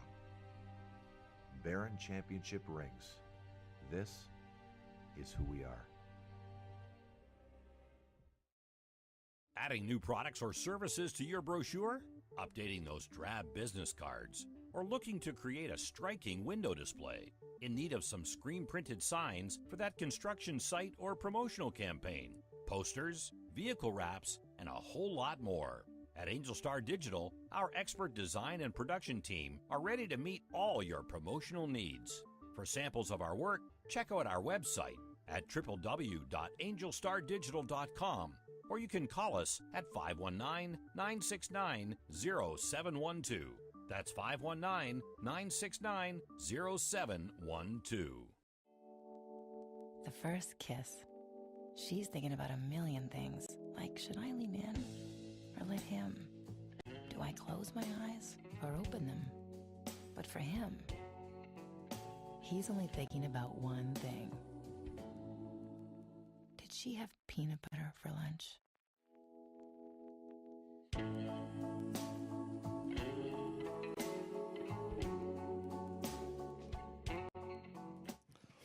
Welcome back to OFC football here on we-tv.ca. We kick into our halftime report. Dominic Papa along with Joe Manerick, our in-studio analyst. And Joe, 41-0.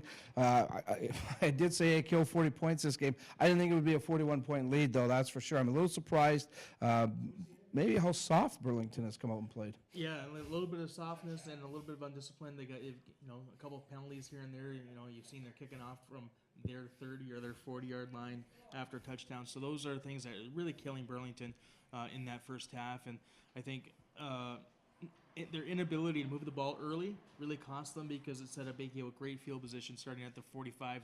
The first two series, touchdown after 4 plays on both series, and they get it again. So, the inconsistency in moving and getting first downs for Burlington really hurt them. Okay, we'll get more of your thoughts in just a moment. We want to check in with our sideline reporter, Becca Luden. She's out there at with her halftime report. So let's go out to the field with Becca.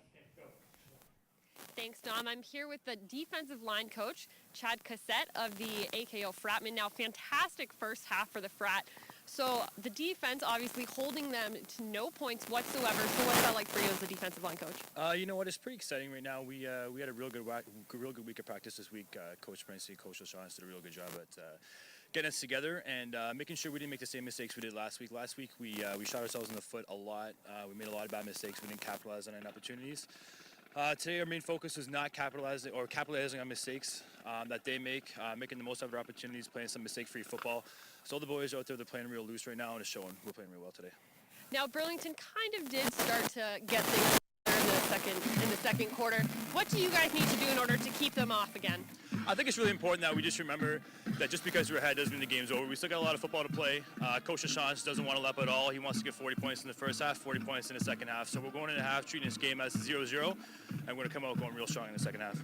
And now what can we expect from the Fratmen in this second half? I think in the second half we're going to be real aggressive. We're going to play real sound, play some mistake-free football, and put up another 40 points. Awesome. Thanks, Coach. Have a good second half. That's everything from down here on the field with Chad Cassette. I'll send it back to the guys in the studio. Thanks a lot, Becca. And again, Coach Cassette, said the right things for sure, Joe. I mean, the team played very well in that first half. And he said they still want to be aggressive in the second half. And I'm sure we're going to see some of the guys that don't get as much playing time get some time now. Yeah, and when they come in, they got to understand those expectations are the same as they are with starters as they are with backups. So I would expect those backups to come in and want to show what they can prove to maybe get up into a starting position. Badi made a great observation during the play-by-play of the broadcast, Joe. He talked about there was some indiscipline on both teams' parts, some chirping going on, certainly some frustration, I'm sure, setting in for Burlington, but he made a good point that AKO really has to be careful. They don't need any ejections because they still have to think about Hamilton coming here for a game next Saturday, which would have been a bye week for them. Yeah, correct, absolutely. And I know a couple of those players on the Burlington side, and they can talk and they'll get in your ear, and you just got to walk away from that. Understand you're just out there to do what you want to do. Don't worry about what the opponent is doing. Concentrate on your own stuff. I want to get a comment about Austin Lumley too, Joe. I thought he threw the ball very well in that first half. Obviously, maybe his best game so far up to this point. Yeah, and they've done a great job with him because they're moving the pocket, they're rolling Austin, and that's what Lumley is best as when he's on the move, throwing the ball. When he sits back in the pocket, he gets kind of complacent. He's not sure, and he throws off his front foot. He doesn't set up. So I get the coach staff's done a great job of moving him around, getting him comfortable. And because if the throw's in there, then he can just take off with it, and it's great. It's great choices by Austin so far. All right, we're gonna get your thoughts about Burlington and their second half. We're gonna take a timeout here though with our halftime report. When we come back, we'll talk to our in-studio analyst Joe Manerick. We'll also see if we can get another interview from Becca on the sidelines, and we'll continue our coverage of Ontario Football Conference play here on we-tv.ca. Bye. Great. My car's blocked in. I got this. I think the parking brake is on.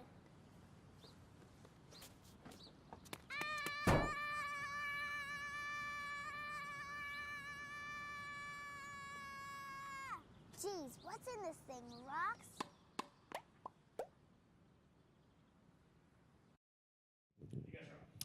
Welcome back to the pregame or the halftime show here of OFC football here on we-tv.ca. Dominic Papa continuing on with Joe Manerick. It's the the Burlington Braves. I'll get my head going here, Joe. I've got that Hamilton game on my mind, that's for sure. But I got to take care of business here tonight. The Burlington Braves are in town to take on the AKO Fratmen. All Fratmen in that first half, 41-0. They lead it after 30 minutes of play. We're going to go back outside to field level. That's where our sideline reporter Becca Luden has another coach from the Burlington Braves bench. Thanks, Dom. I'm here on the field with Jim Jevons from the Burlington Braves. He's the defensive coordinator. A tough first half for the Braves.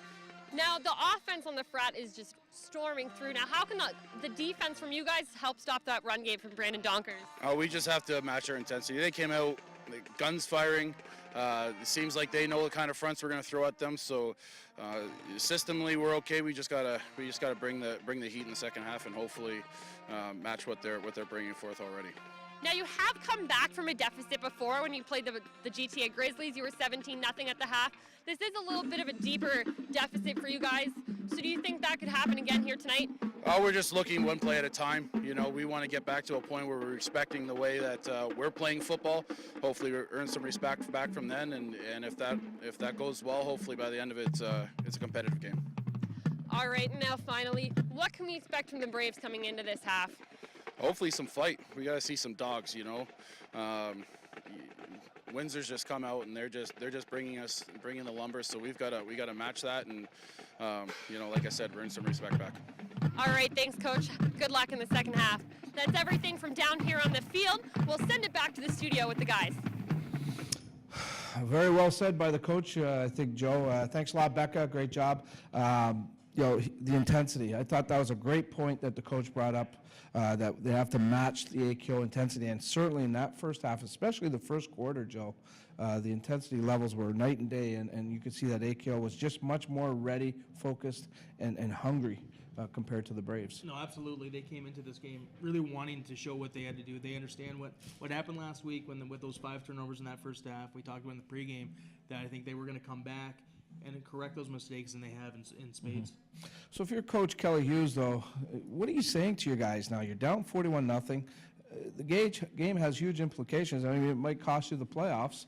What are you saying? Well, there's no 41-point play in football, so all you can do is take one play at a time. You know, build on the play previously, and just start to get some momentum your way. You know, going to come out and try and score on your first drive when you get it, and just take it from play by play from there on. Confidence right now has to be, I guess, wavering a little bit for Burlington. You look at, they made that one big play towards the end of the first half. They go down and they get picked off, and it ends up going back in an AKO touchdown.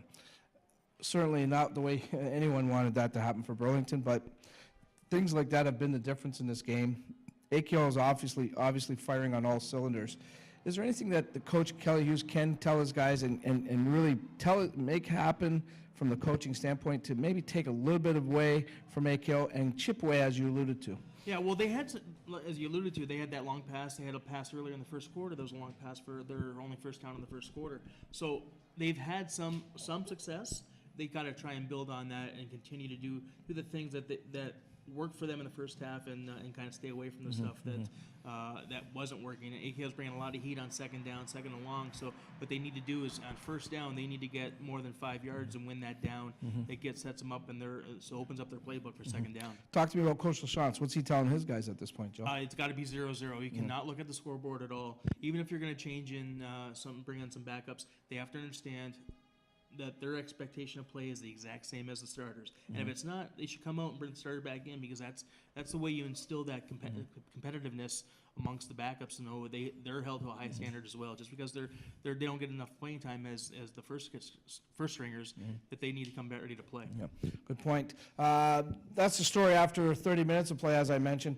There is one or two other out-of-town games going on. We do have a report from the Ottawa game in the nation's capital. That's the Ottawa Sooners taking care of business at home. They're taking on the Twin City Predators, and our last report there had Ottawa winning that game 28-0. Ottawa looking to go 5-1 on the season.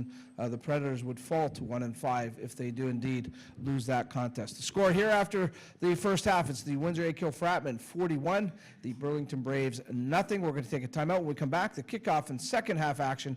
You're watching OFC football on we-tv.ca.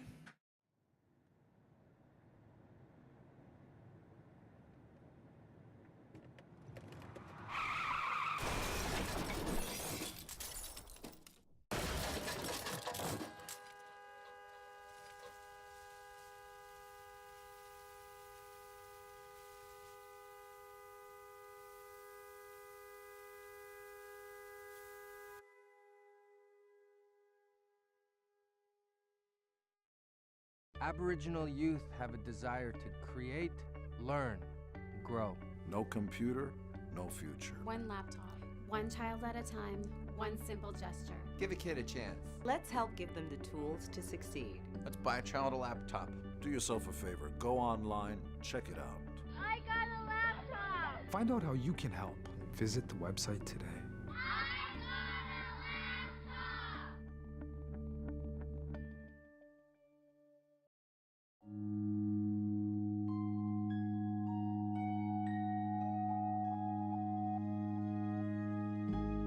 What will your last 10 years look like? Will you be quick enough for a game of tag with your grandchild? Strong enough to embrace every moment?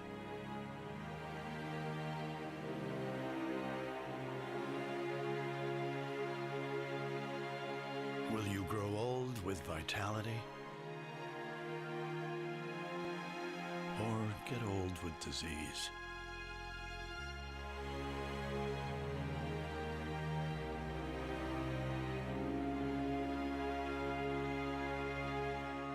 It's time to decide.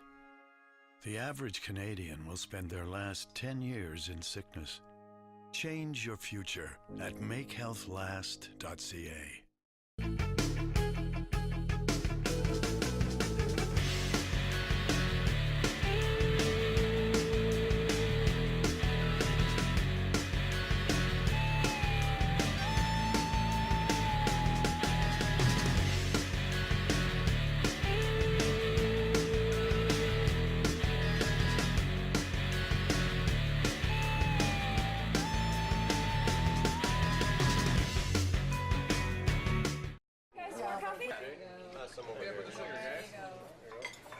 Where'd you get that scar? That? I got that in a bit of a fight in '98 there, JJ. Nice. I got Raymond, he's always bragging. He knows I got him beat over here with this one. I got blindsided, look at that. That's nothing. Let us. Half moon, here we go. How many stables did you get? 45. 45? Never would have thought that. We'll see you soon. Thanks. Yes, other conference action tonight has the Predators, the Twin City Predators at the Ottawa Sooners. The GTA Grizzlies are in Hamilton. 28-0. Ottawa leading the Predators. We have a report there. We'll see if we can get a report from Hamilton. Obviously very interested in that game. But right now we're back here at the Windsor Stadium, and you're watching OFC football on we-tv.ca. Dominic Papa along with Badia Kwas, Joel Monerick, Becca Luden, and the rest of the gang, the hard-working gang, great crew here at we-tv.ca. Glad to have you along for the ride of OFC football here. And yes, indeed, that is the score heading into the start of the third quarter.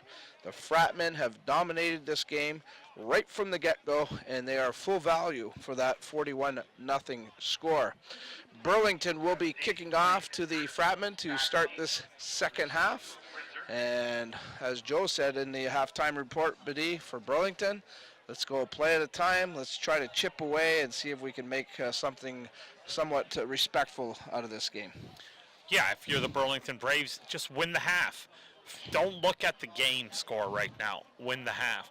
It doesn't matter if the Fratmen have the reserves in or if you look to find a diamond in the rough by maybe putting your reserves in. Win the half if you're the Burlington Braves, because they probably take themselves out of hosting a home playoff game, but it doesn't mean they're out of the playoffs. So here we go. Second half underway. Beautiful night here in southwestern Ontario. And the Fratmen with a huge return here. This is number 24, Dayton White.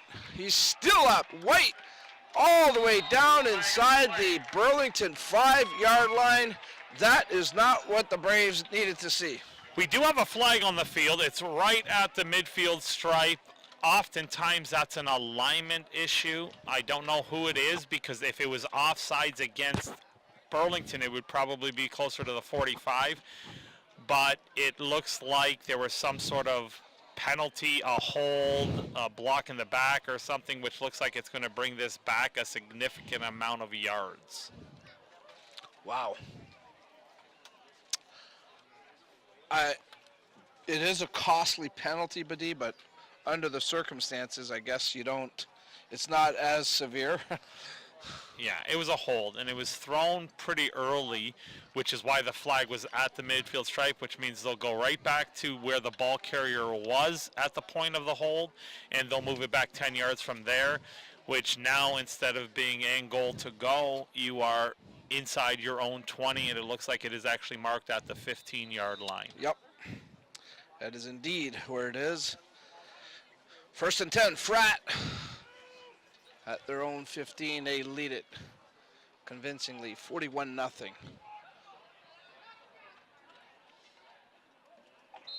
That was Cody McCann with the carry. He has a first down, or close to it anyways.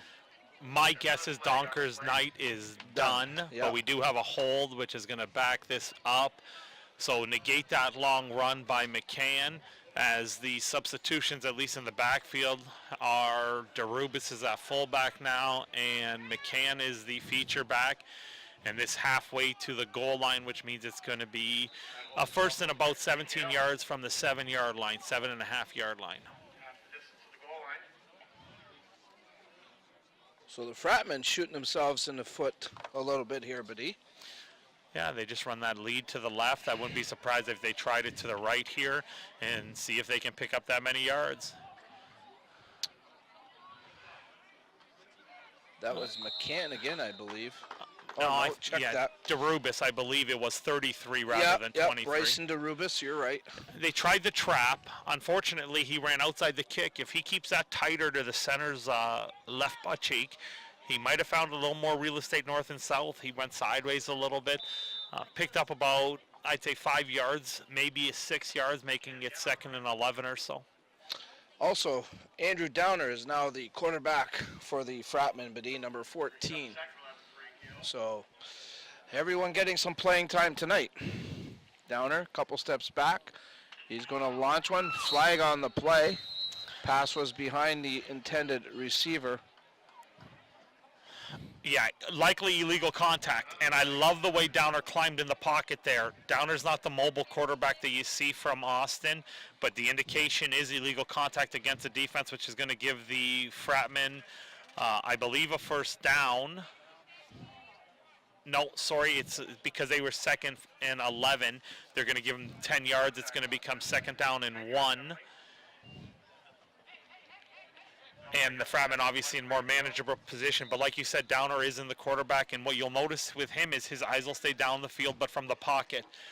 More susceptible maybe to the sack. But the patience in the pocket could pay off, because if that ball was on, the receiver was open. Well, as Badi mentioned, this was a 2nd and 1 situation.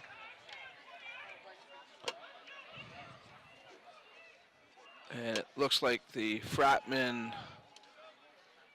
got the yard that they needed. Sticks are on the move. That was Cody McCann. I think he picked up about 3. They needed 1 change, and they got the first down, moving the chains.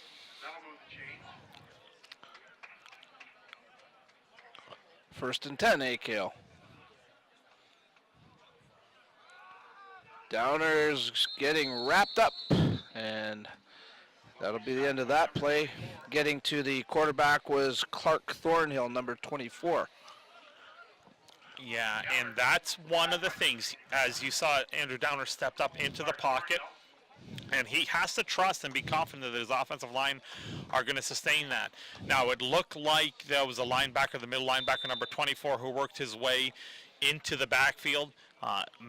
Either the guard or center has to account for the middle linebacker, depending on what the call was, and they didn't. In that case, you saw Downer get sacked. Downer looking to the right. He finds a target. That was Kyle McGinnis, number 28. Don't think they really gained anything there, but if anything, they probably lost a couple of yards. Yeah, nominal at best. Even if he had caught it cleanly and was able to turn up the field, he needed 14 more yards anyway.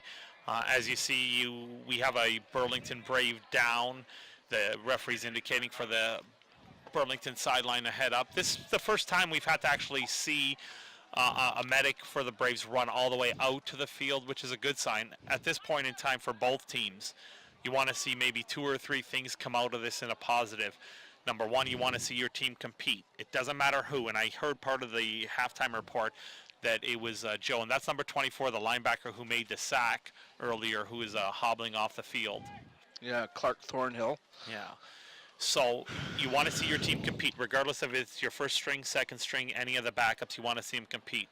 Number two, you want to see both teams keep their composure because they still have a lot to play for with the balance of the rest of the OFC season in play. And the third thing you want to see is you want to make certain that both teams walk out of this without any major injuries because, again, the balance of your season is still there. We're week 7, but you still have 3 more weeks of league play before the playoffs start, which is a long time. You want to keep healthy. You are right, Mr. Quas. That's why we bring you in to do these games. Even a blind squirrel finds a nut once in a while. Yeah, get right once in a while.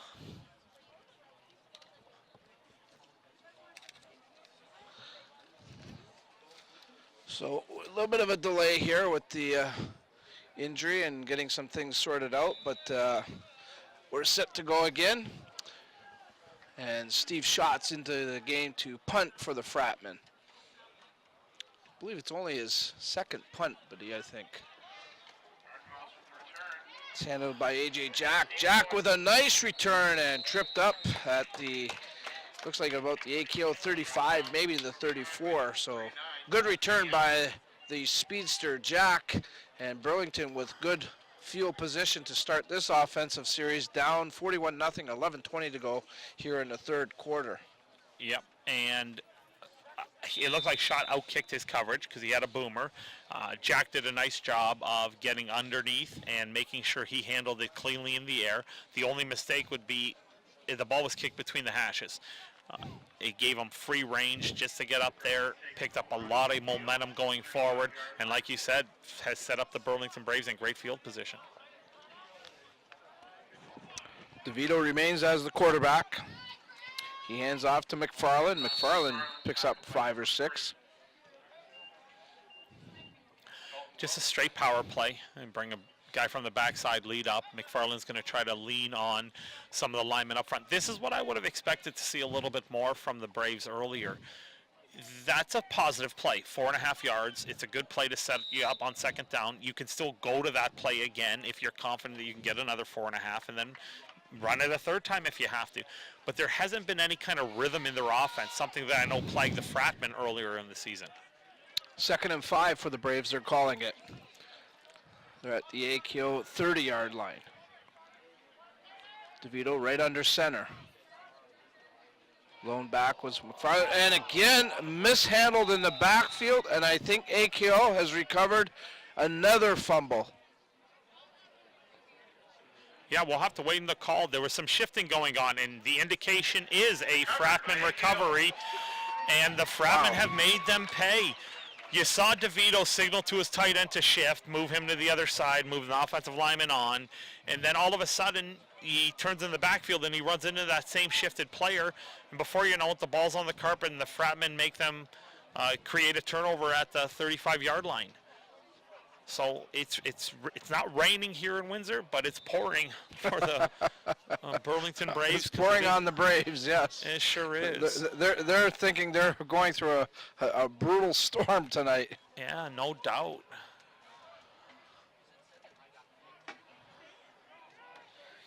So the Fratmen take care of business and get the turnover that they wanted. That pass from Downer is successful. I believe it was. I'm going to take a look at the fumble recovery. And you see the two collide into each other. Number 81, the tight end. I don't know if he was going around for some sort of end around, but now you got DeVito who has to fight with a defensive lineman. It looked like number 40, Dalton Wilkinson. He's not going to win that fight. It's one of those situations where he's going to lose that more times than not, simply because you got stronger player handling the ball. As you see McCann, as we come back to live action, cut across to about the 48-yard line, moving the sticks, and now they're going to lean on what is a fullback who has a lot of experience handling the ball as a primary ball carrier. Cody McCann picks up a good 12-yard gain as the Fratmen are going to get rolling here and try to reestablish that ground game that has been so effective the last 2-3 weeks. And Downer drops back on a quick set, and he finds his receiver, and another outstanding catch by his receiver. That's number 83, Sean Shepard, and he's the one who caught the touchdown just before the half. Outstanding effort going up and getting the ball. Strong hands to catch that ball cleanly. Well-timed throw by backup quarterback Andrew Downer. Hit his back foot, threw the ball on time. His receiver was the only one ready and prepared for it, and that moves the ball to the 47-yard line of the Braves. Thanks for filling in for me there, Badias. Take care of a little bit of business. Now you see Downer working his way. He scrambles, steps up into the pocket, and unfortunately it's intercepted, and you'll see here that it was their safety, number 14. Richard Gillespie coming up with the pick. And that's what you want to see if you're Kelly Hughes. The young man comes in and competes. He saw that Downer was trying to extend the play, and he just undercut the receiver, the intended receiver, and he gives the Burlington Braves a little bit of life, negating that miscommunication fumble between the tight end and the quarterback on the last offensive possession. So Burlington shuts down the AKO offense, and they take over the ball at the Fratmen 53-yard line. Down a bunch, as you can see at the top of the screen, and just trying to make this game respectable are the Braves. DeVito stays in the pocket, gets the pass off, and that was intended for Brody Essery, number 10. DeVito has shown a nice touch on the ball, though, Badi, when he's throwing it. He seems to have a good arm. I don't know how much experience he has, because I believe he's not their starter. No. And you see he has some pop. That was a comfortable throw. It easily sailed 30 yards, and he didn't have to really put much on it. So he does have touch. He has an arm. Maybe with some experience as the season goes on, you'll see him evolve into a better passer. But I'd like to see them maybe sprint him out a little bit more. He seems very mobile, and they're keeping him in a pocket right now. Utilize those legs a little bit more. And this time he is flushed out, but he's not going to get anywhere. He'll lose a couple of yards. There's a couple of Fratmen converge on the Burlington quarterback. Yeah, that was big number 40. Yeah, that was Dalton Wilkinson, one of the Fratmen in on that. And that's 2 consecutive good plays by the defensive force unit. They recover a fumble on the last possession, and this time on a second down and long, they create the sack, bringing out a third and punting situation right from the midfield stripe. Dylan Grondin also in on that sack. DeVito stands back at about his own 42, set to punt. McCurdy Jr. and McGinnis back for the Fratmen. 6:20 and counting down in the third quarter. AKO very much in control of this one.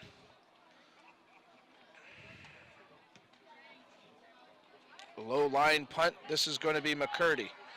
McCurdy goes to the left, picks up some blocks, and finally taken down. And I believe it was number 10, Brody Essery, coming up with the tackle.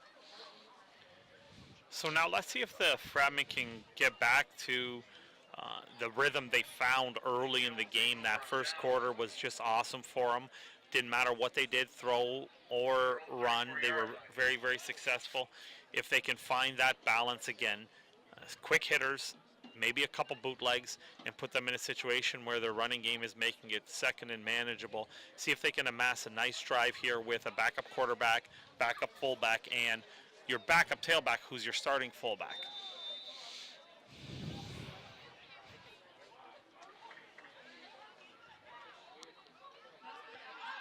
And off here, I believe this is number... I believe that's Curtis Holmes, number 8. Yep, it is. Who worked his way on a jet sweep, and that is this young man here, when he gets completely healthy and he's able to practice at full speed every single down. I know Coach LaChance wants to get the ball in his hands a little bit more routinely, and we have a flag which looks like it's going to be a bench penalty. That flag by Mr. Cooper must have been thrown 30 yards in the air before it landed, and we're getting the call from him right now to the head referee, and Mr. McCreary is indicating an objectionable conduct. There was no player anywhere near him, so my guess is a coach or somebody from the sideline voiced some displeasure or disagreement with a particular call, and that's going to move the ball all the way to the Burlington Braves 43-yard line.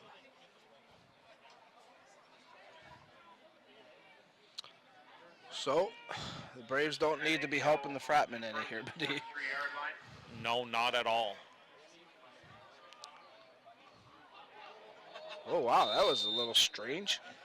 Yeah, it simply looked like Downer mishandled the snap. Yeah. I think he took his eyes off it, and it bobbled and popped through his hands, fell back in his hands, and he wisely just protected the ball, ensuring that they didn't get a big turnover. Now you're going to see 2nd and 17 here. Another and late flag. Another late flag. And this is getting to the point where, okay, we have an objectionable conduct against a Fratman this time. Something that we discussed earlier just before the game broke. You don't want to lose your composure. Either team, don't say anything. Don't put yourself in a situation. And now we have another flag. Yep. This is getting ridiculous.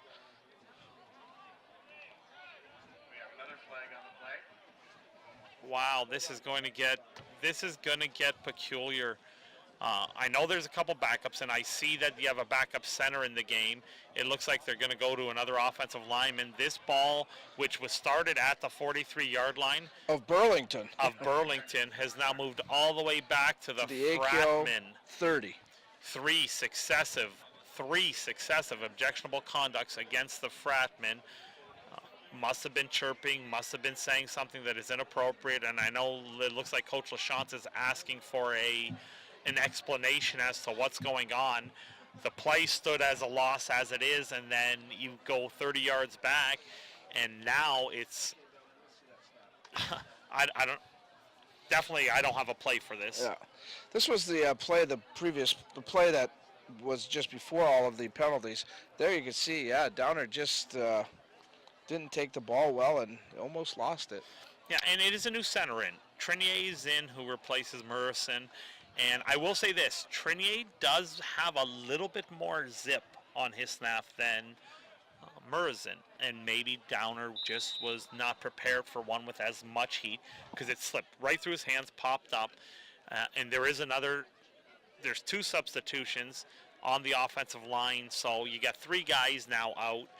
The only people that remain in the game right now are a guard and a center, and a tackle. As you see Downer sprint out, he throws the ball over the top, and they're calling it incomplete. That he stepped out of bounds.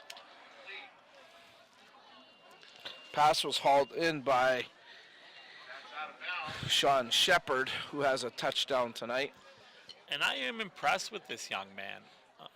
He looks good. Yeah, strong. Not much.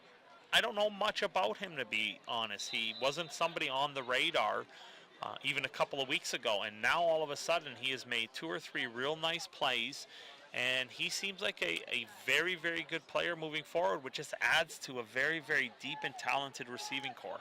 Yep, a lot of depth there for the Fratmen, that's for sure. There you see Steve Schott into punt. And there's a flag on the play as, again, number 11, A.J. Jack, takes the punt, gets across the 50 to about the Burlington 52, but we do have a flag. Yeah, and that was thrown right in the middle of the field, usually in the area of a hold where one of the lane men trying to get down the field, and that isn't the indication. It is a hold.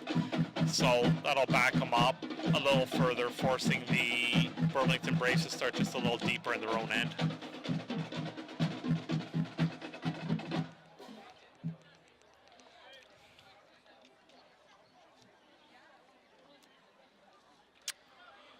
So things at a snail's pace here right now, buddy.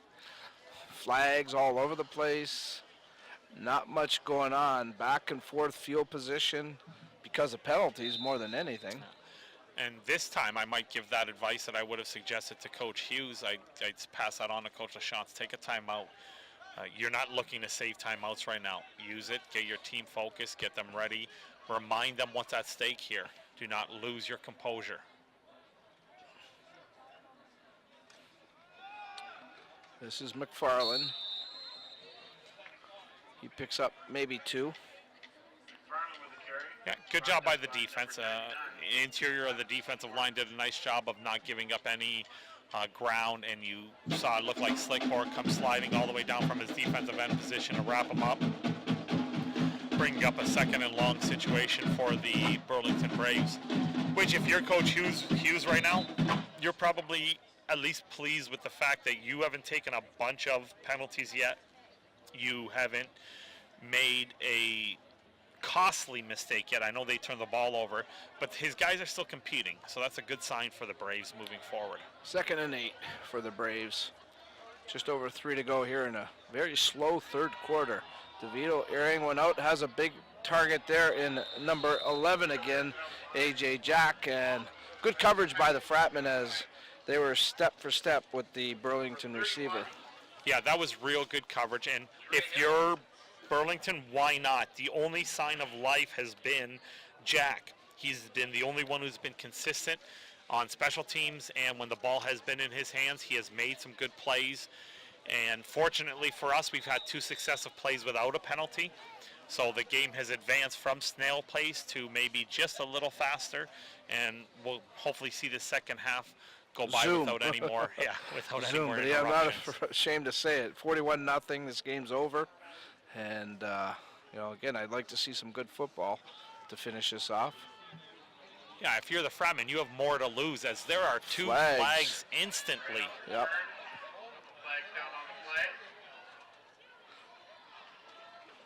And finally, hauled out of bounds is Josh Wright, number 22. But as Biddy mentioned, there's a couple of flags. Now there's 3 because one came out late. We'll have to sort this out. This might take a couple minutes because the referees now all have to come together and discuss what's going to happen. You're probably going to see at least one hold because that came out pretty quickly. And now we're getting the indication we got a hold, we got a rough play against the Fratmen.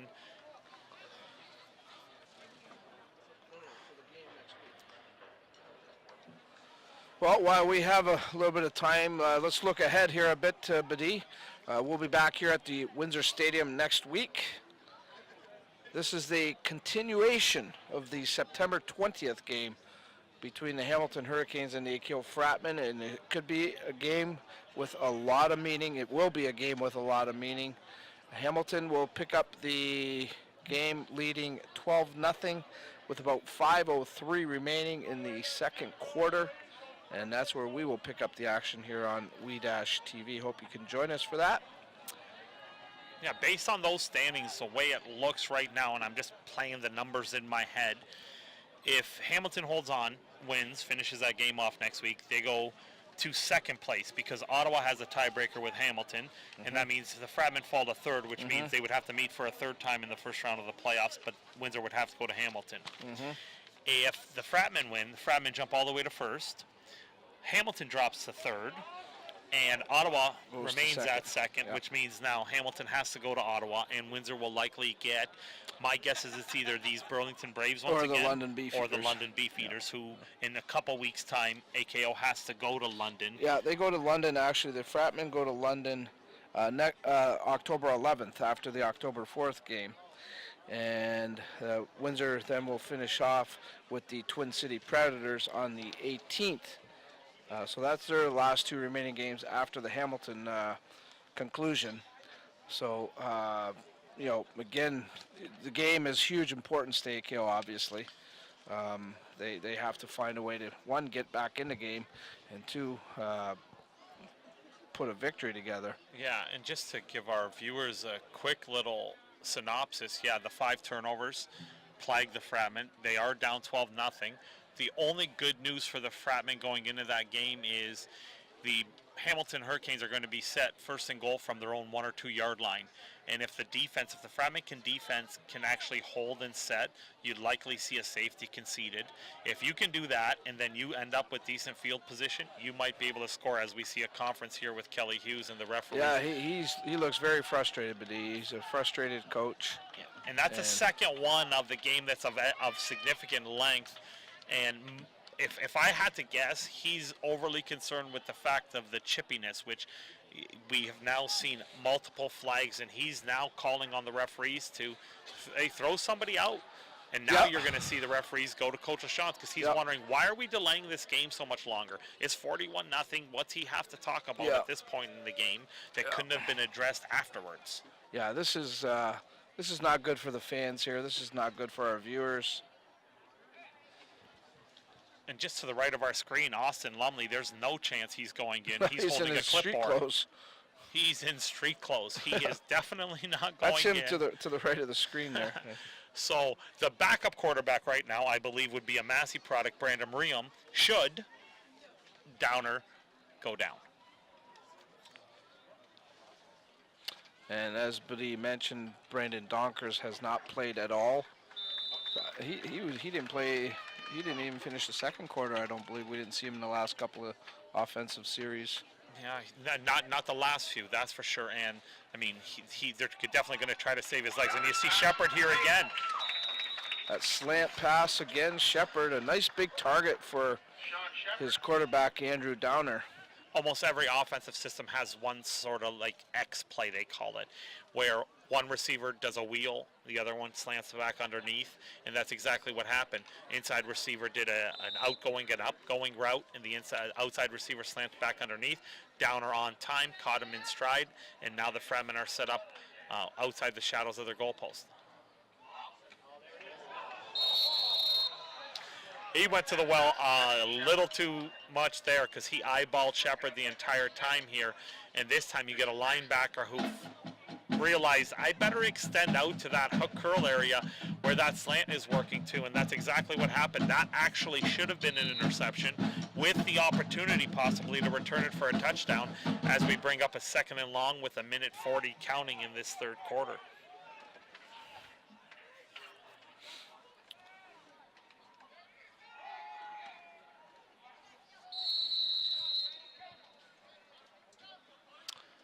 You that see the pass. Ball. Yeah, bad pass. And this is probably a product of maybe not getting as many game reps.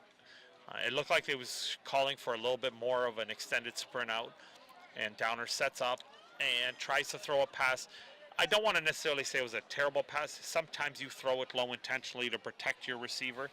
But even if that ball was thrown low and caught, it would have been well short of the first down. Because once you're down in this league, you are down. Steve Schott in the game to punt.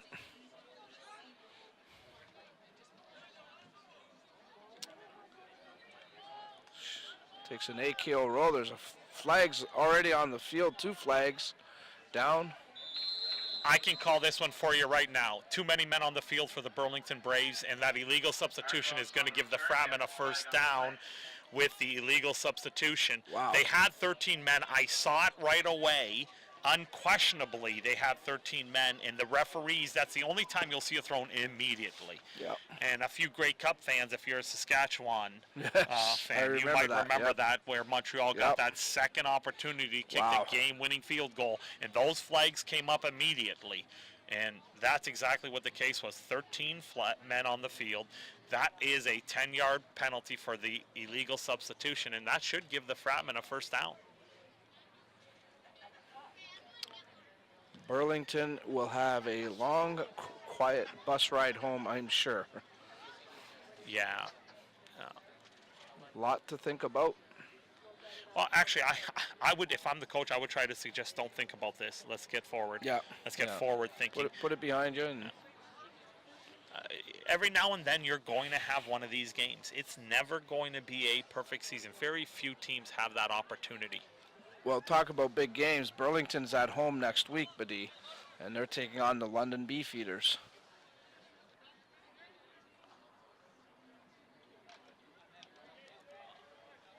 Oh, I didn't understand that first signal. He folded his arms, which indicated that it was a delay, but that's blown dead. So the Fratmen don't get the ball back. Burlington does keep the ball. And this is McFarland again.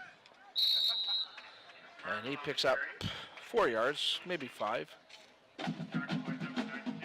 I'm going to have to ask them about that exchange. I'll get an opportunity to speak to Mr. McCreary afterwards and just simply wonder. I don't want to be a referee. I know it's a challenging job, understanding all these rules and making sure, and they've done a good job of enforcing the rules today, but I always want to learn a little bit, and I'm a little puzzled by the way that transpired.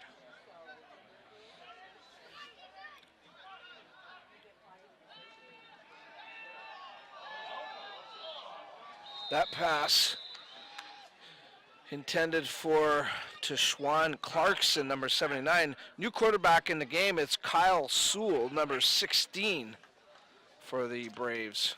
Showed a big arm there. Boy, he sure did. Out through his speedy receiver up that right sideline and brings up a punting situation. So DeVito looks like he's on a punt, so it doesn't look like it was injury related. Maybe it's a protection perspective. They already have their number 1 out, and they don't want DeVito to take any more additional hits, so he'll keep his punting duties, but we're likely done seeing him as the last few seconds of this third quarter tick away. Again, tonight's 50-50 numbers are 51, 54, 43. Please come to the broadcast booth, speak to Royal Church. Tonight's takings are $251. Thank you for supporting AKO. Yeah, and that ball just sails out of bounds. Exactly what you would want. Last play of the quarter, no return, no flags. The only flag that's sort of waving right now is the indication that it's the end of the quarter. And as our screen shows, the Fratmen with a commanding lead, which was the halftime score. You'd expect it to probably stay pretty close to that. Both teams are just going to sort of jab. I don't think anyone's really going to go for that knockout punch right now. The game is not even in question right now. So, as Badi mentioned, the teams switching ends, and 15 minutes to go here at Windsor Stadium. The Fratmen will improve to 4-1. Hamilton, we haven't had a report there yet. I would imagine they're winning. They would be heavy favorites tonight over GTA. And, of course, Ottawa was winning earlier on 28-0. So nothing will change as far as the top of the standings go. Oh, my. We get a turnover there. Doesn't look like it's a turnover, but that's a big run by Mike Weber, number 34. We saw him a couple of weeks ago. My, oh my, he's a load. Number 34, Michael Weber.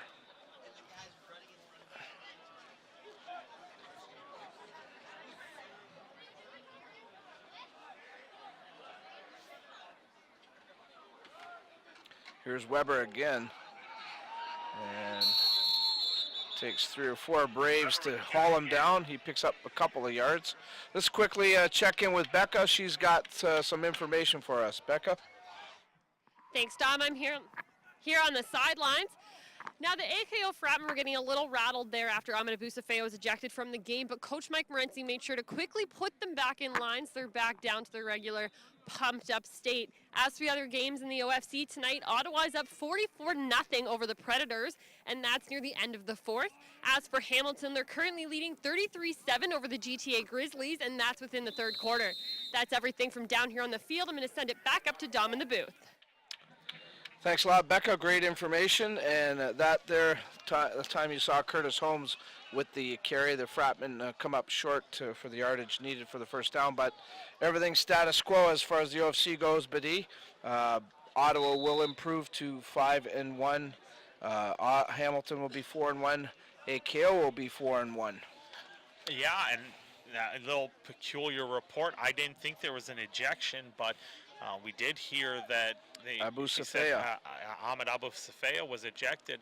I didn't see a referee's signal of that, so we'll have to get confirmation from the referees. But if that's the case, that carries over into that game next week. So Yeah, but would it though? Because the game was played last week and it was postponed due to the weather. So would it carry over to the following game, perhaps against London? Quite possibly. I don't know how, but the league must have some structure or rules Because for makeup or realistically, replay of the it's game. not even a full game next Saturday. No, but for Ontario tackle football in general, when there is a suspension, an ejection, it usually accompanies the next game, which I don't know what they define as the next game. If they define next week's game still week 5 or week 6, whatever it was, because we're week 7 right now, and then it would carry to the week 8 game. You know what? I look at it this way. None of the statistics are officially registered from that game. So that is just still a week 5 game. Flag on the play here as that pass is complete to A.J. Jack. Yeah, possibly an offsides penalty. It looked like we had a receiver on the top of the screen. Was a little ahead of the 8 ball. Yeah, we're getting an indication that it is against the Burlington Braves. So that play is not going to stand. They're going to go back to the original line of scrimmage and move it back 5 yards. So you get a positive there, but only to be backed up because of a procedural setup. So again, we're back at that snail's pace, Mitty. Penalties, penalties, penalties. Yeah, because every time we do take one forward, it seems like it's 30 backwards. Yeah. Takes time to count the yardage off. It sure does, and there's a lot for the statisticians to do today. Yep, the ink may dry up tonight.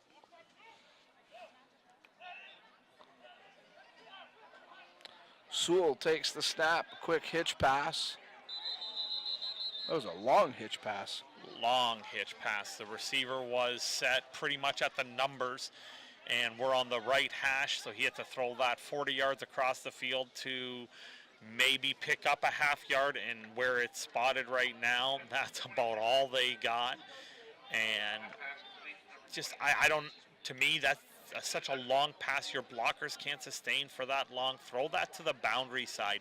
Quick hitter, hopefully get a seam.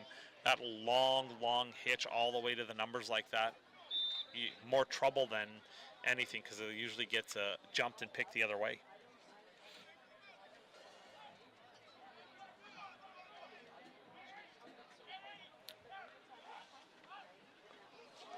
Flag on the plays again, as we're 2nd and 15 here. McFarland's still running hard for the Braves. Yeah, this is going to be an offsides. As a result of the offsides, it was a bad snap. Running back was able to pick it up and scamper forward, but not nearly enough for the first down, so we just exchanged a procedure call for an offsides call, and that's just going to bring up 2nd down and long as the Fratmen do jump into the neutral zone before the actual snap of the ball. So now we got 2nd and 10 with 10:58 to go. And it's for $251. This is combination 50-50 from last week's rainout and tonight. Please come to the broadcast booth and see Royal Church for your winnings. $251. Thank you for supporting AKO football. Sewell avoids being sacked, gets the pass off, and it goes incomplete. But boy, I'll tell you what, Sewell had a Fratman all over him. He did, and wow, he did throw one. He got hit, and he was able. And you got Kelly Hughes. He's on fire. Absolutely giving an earful to the side judge. And you're seeing the back judge, Tom Puskis, just getting it. I'm guaranteeing you, he's expecting a pass interference call. Yeah. It looked like a good battle. 2 receivers going up for a ball that was thrown down the field. And I consider the defensive back a receiver at that point in time because he's entitled to the ball just like the wide receiver is. And a good defensive play.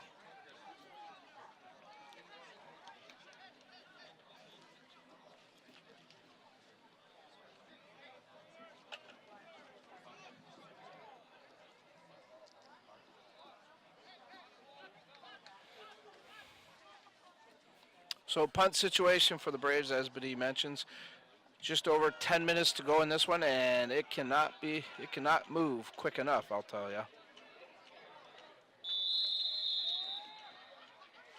The boys are being boys, buddy. They are, and at this point in time, again with 10:05, this now has to become a coaching game, not a player game. And what I mean by that is the coaches have to make certain, that's the head coach through the coordinators, through the position coaches, that their players are disciplined, that their players stay focused.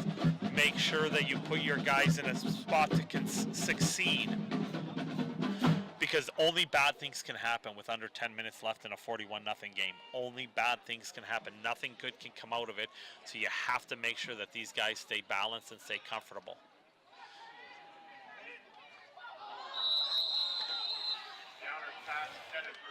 And this time you see Downer trying to go to the over-the-top receiver, and that's number 8, Curtis Holmes, and he was looking for a flag, which once again I don't believe was warranted. It looked like it was good coverage by the defensive backfield of the Burlington Braves. 9:40 to go in quarter number 4. So the showdown next week becomes a battle again for first place. And AKO in the hole in that game, down 12-0 when they resume play. Downer's pass. That connects with Dan Fox. And Fox looks like he has the first down by about half a yard. Yes, indeed. The chains on the move. Now, some people might be questioning why are they throwing the ball, why in a 41-0 game. I don't think the intent right now is to score. I think the intent is to get your backup quarterback some reps. Sure. There was some question as to Absolutely. whether or not Austin was even going to finish this game from a standpoint of if he threw a couple picks early based on what happened last week, I bet you had a short string as it is. So they need to see what Austin can do because Drake Sunderland, he's out pretty much for the season. I don't think he's remotely back with that concussion he suffered earlier in the year as you see the ball fall incomplete.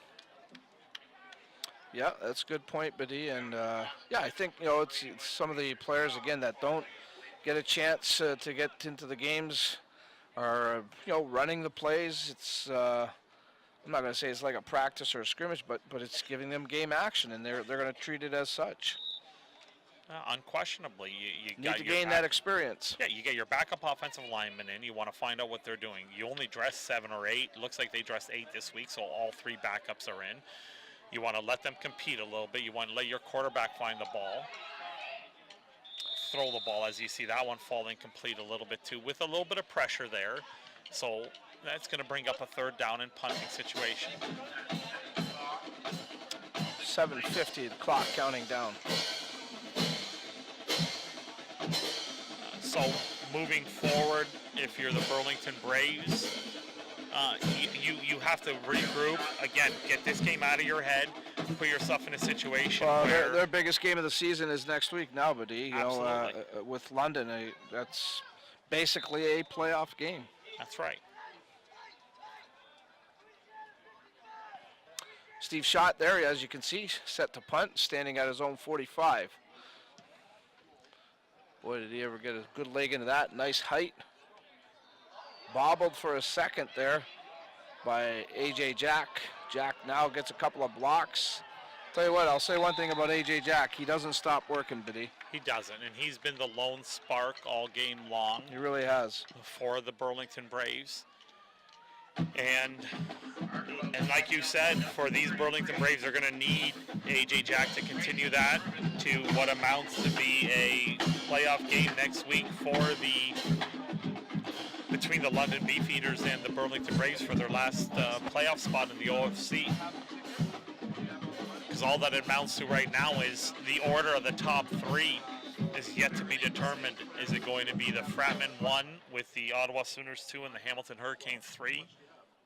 Is it going to be the Ottawa Sooners 1 with the Hamilton Hurricanes 2 and the Fratmen 3? There is still a chance Hamilton could move all the way to 1 with a win next week and an Ottawa mistake down the road. And as you see the quarterback throwing a little bit of a screen, and it's intercepted, an ill-advised throw as the Fratmen intercept the pass here. And it looks like that's number 39 for the Fratmen intercepting the ball. and that is Kenny Allen, who made the play. Outstanding. He sat on that screen all the way. A floater. That ball should never have been thrown, and now the Fratmen are set up way, way deep in the Burlington end. That's what shows on TV. That's cool. 5.5 to go. Fratmen moving up to 4-1. Pretty complete performance in the first half with the offense. Defense solid again. The defense, I think, has been probably the most consistent part of the AKO squad so far this year, Biddy. Yeah, and you would expect that. They're a veteran crew. They're the team that created a whole bunch of turnovers, as you see another pass thrown over the top here, and a touchdown is in the indication. It looked like it was number 4. Shadi Aoun. Shadi Aoun. Yeah, and again, it's good practice for these guys to develop some rhythm and timing. You do see 8, 9, 10 reserves in for the Fratmen. If you're the Burlington Braves, you want to compete. They have competed. They've limited this. You look at the sideline for the Fratmen. They still seem focused on the game. Let's just make sure these last 5 minutes go without any incident and move forward, because, like you said, you got London and Burlington playing next week, but the top 3 teams still have to figure out what's going on, and it looks like the Fratmen don't have enough men on the field right now. And here comes a late substitution, and the play clock's bound to run out any second now as they snap, and Shot gets that kick away. And there's the single point, so it's going to extend that lead to 48-0. And we're going to see this replay here on the touchdown. It's a simple combination. Again, you got an out from the inner running receiver, a wheel from the inner running receiver, the slot, and he gets over the top of it as you get a clear out route from the number 1 receiver. And a well-thrown ball by Downer. And the excitement. Some of these guys don't get a chance to play much, haven't played at all, really. Look at that AKO sideline. I mean, there's a lot of excitement there. They all ran over to Shadi, and we're congratulating them. So they're pretty excited for their teammate. And then that's, at some point, at some level, you got to always include that concept of having fun. There's no fun in losing, of course. But when you get a chance to see some of your teammates who haven't been on the field as much, it's exciting because you know that some of their hard work is paying off. And quite frankly, if that's a younger receiver, then that is going to be the future of the Fratmen football organization. Sure. Yeah, they're getting some valuable playing time tonight and putting some points on the board. That always helps their confidence.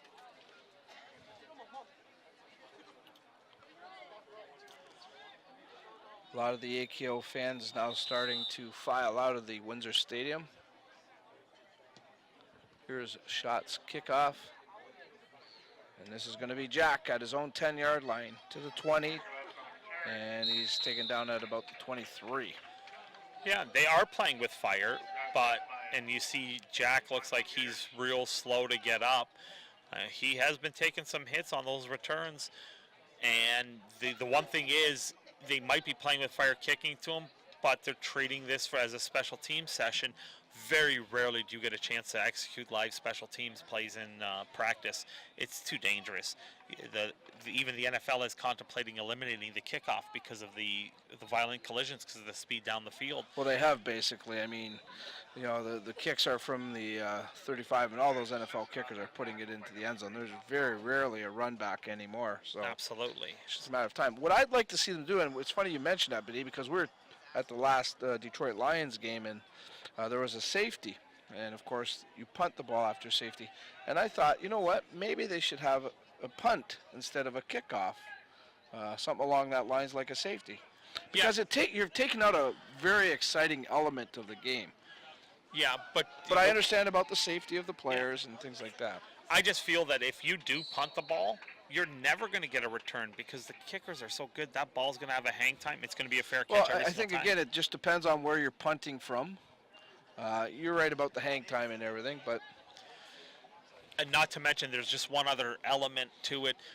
It's the onside element. You can't onside from a punting position. It's not one of those situations. That's what came up in the conversation. So how do you have the pooch kick? So Yeah, and if you're actually doing that hard squib where you're looking for that Yeah. high hopper, Yeah. you can't do it from a punting situation. My thing is, they're probably going to modify the rules in some capacity, maybe reserving kickoffs to games that are within X amount of points at the end of halves and quarters. Sure. Or, sorry, halves and games, but that's up to the NFL competition committee, and there's plenty of people paid a lot of money to make those decisions. Yep. A.J. Jack able to haul in that Sewell pass. He has a first down for Burlington.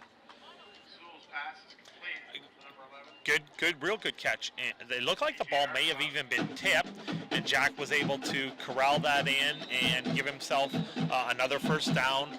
He's the only real bright spot. We've mentioned it a few times as we get the 3-minute warning blown in, and it's just a matter of running these last 2 minutes down.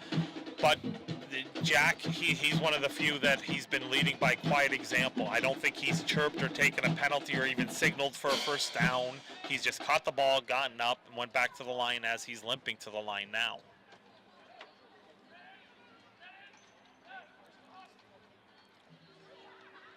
Sewell going to air one out, looking for Jack, and he just can't catch up to it.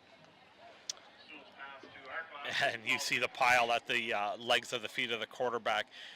That is one of those, and you have an injured lineman down. That's big number 68 for the Burlington Braves, and we'll get a name for you right now. And it looks like that's Amato Marinandola, and the young man does look like he's up on his own accord, but he is crouched over in the huddle.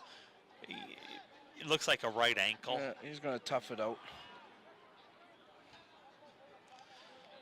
And there you see Jack. He finally just got back in the huddle because after his incomplete pass, he almost continued to sprint all the way to the end zone.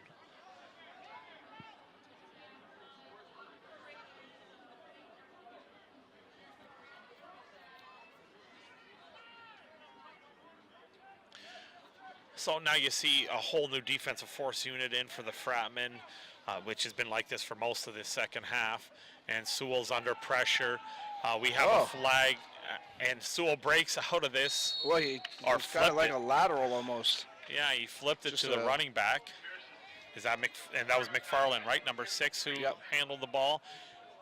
There was some pushing and shoving on the stand sideline here between two players, and it looks like it's going to be in decline of the penalty, but they're going to accept the result of the play, which is a first down, which is going to set up the Braves at the 49-yard line. Just over a minute to go in this one. Thank God for that, buddy. Yeah, it is I a love beautiful football. night. I love AKO football. I love watching it and being a part of it. But this one has been a long one, that's for sure. Simple little draw play here, shifty little running back. And as we wind down these last few plays here, a very good effort by the Fratmen overall. I think they set the tone early in that first quarter with the way their offense is going to play. Run the ball, run the ball, run the ball. They threw the ball. They got touchdowns any way they wanted early on. And that is what I believe has been the staple the last few weeks. Despite not scoring last week, they moved the ball. They just turned it over. For sure. Yeah, they had over 200 yards in that first quarter and a half, but as you mentioned, but he really beat themselves up with the turnovers. That pass almost picked off. One more play perhaps, and we'll call it a night. Don't forget to stick around for our post-game report. Becca Luden, I'm sure we'll have some reaction from head coach Mike LaChance. We'll check in with our in-studio analyst Joe Manerick, and we'll set up the game next week with Hamilton, and we'll send you off for the night. But as always, a great job. Really appreciate your outstanding knowledge and brings our broadcast up to another level with your expertise. Certainly appreciate your help here as always on We-TV. My pleasure, Dominic, and it's always great working with you. Thank you very much for this opportunity.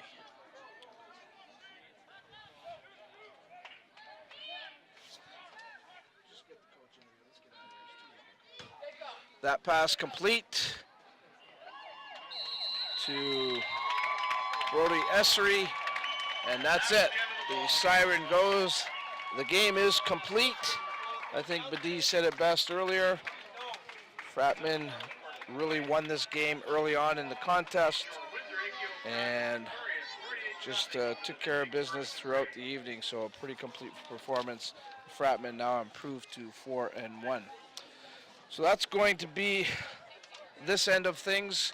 As mentioned, we're going to have our post-game report, so stick around for that. Badi, we'll see you next week, and until then, have a great week. And don't touch anything, folks. We'll be right back with OFC football on we-tv.ca. Take one empty field, round up a group of players, add 3 bases, plus 1 home plate, throw in a softball, and add an umpire. Play ball! It's not hard to get a game of softball going, and to keep it going from the time you're 4 till you're 84.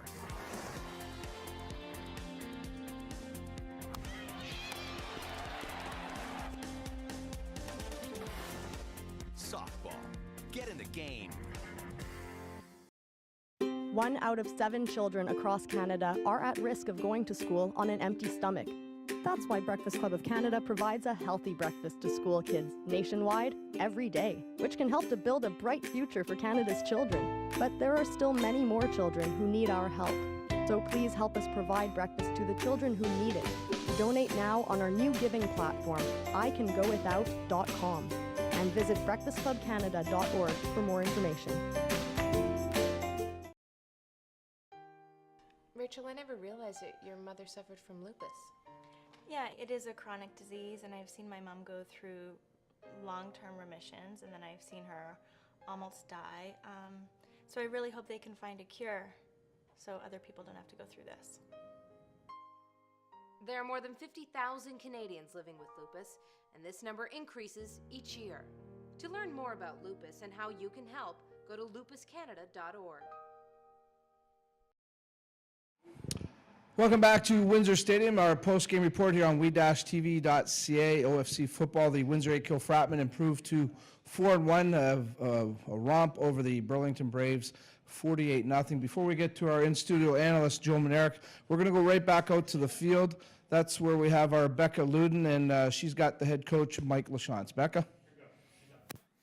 Thanks, Dom. I'm here on the field with AKO's head coach, Mike LaChance. A great game for the Frat after a 48-0 win over the Braves. So how are you feeling right now? Yeah, I feel better. The second half kind of got away a little bit. We got sloppy. We took a lot of penalties in the second half, a little chippiness. So that takes away from it a bit. But when you look at it, our starters against starters, we played real well. I think we scored 41 in the first half, and our goal was 40, and we just went over it by 1. So. All right, now a little bit of the guys getting rattled on the sidelines in that third quarter. So how did you guys get them kind of calmed down? We took them out.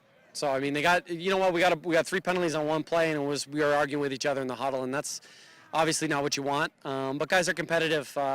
They want to be great, and that's okay. But you got to contain yourself. You got to control yourself. And we took them out and kind of settled things down. But now this was kind of like a must-win game for you guys after Hamilton's got postponed. So now, what are you looking at forward? You know what? We just need to improve every game. And I know that sounds real cliche from a head coach to say, but every practice we got to get better. We had a good step in the right direction today. Austin played well, and he was under control. I think this offensive changes that we made suited him. The receivers played well today, caught the ball pretty clean, and we always block it well up front. So running the ball is kind of our forte. We got to keep doing it. All right, awesome. Have a good night, and congratulations on the win, Coach. Thank you. That's everything from down here on the field, as Burlington's coach was unavailable for an interview, so I'm going to send it back to the studio with Dom. Thanks a lot, Becca. Not that I wouldn't want to talk to you, but after losing a game like that, if I was the opposing coach, I probably wouldn't want to be doing a post-game interview as well, Joe. Couple things. Coach LaChance obviously says, yeah, it feels better. And you look at that quarter and a half last week with the turnovers, things like that, and then they come out this week in the first quarter and really set the tone, and that's where the game was won tonight. Yeah, they came out like gangbusters in that first half, and going up 41-0 in the half. It's really, the game is over at that point in time. As coaches, you'd like to say it's not, but the players know, and it's difficult to keep everyone engaged and playing at that high level. AKO came in with that high intensity. Mm-hmm. Once you get 41-0, you can't just turn the switch back on. It's very difficult at that point in time. Penalties, though, Joe. In that second half, it was terrible. Both teams' part. Obviously, frustration on Burlington's side. From AKO's standpoint, maybe some of the guys that don't get to play a lot, things like that, factored into some of the penalties. But certainly you don't want to see that, and it really made for a poor half of football. And maybe that's the reason why those players don't play as much. Maybe. Because of the undisciplinedness. If you're undisciplined in speaking to the other team or whatever, well, you're not concentrating on what your assignments is, and that's what really key is to be a sound football team. Everyone has to do their part. Ahmad Abu Safia, he's ejected from the game. I like Coach LaChance's call there when all those penalties were taking place. He just pulled those guys out of the game. But Abu Safia is out, thrown out of the game, so that means a suspension. Interesting question. We'll have to find out. We don't have the answer here, unfortunately.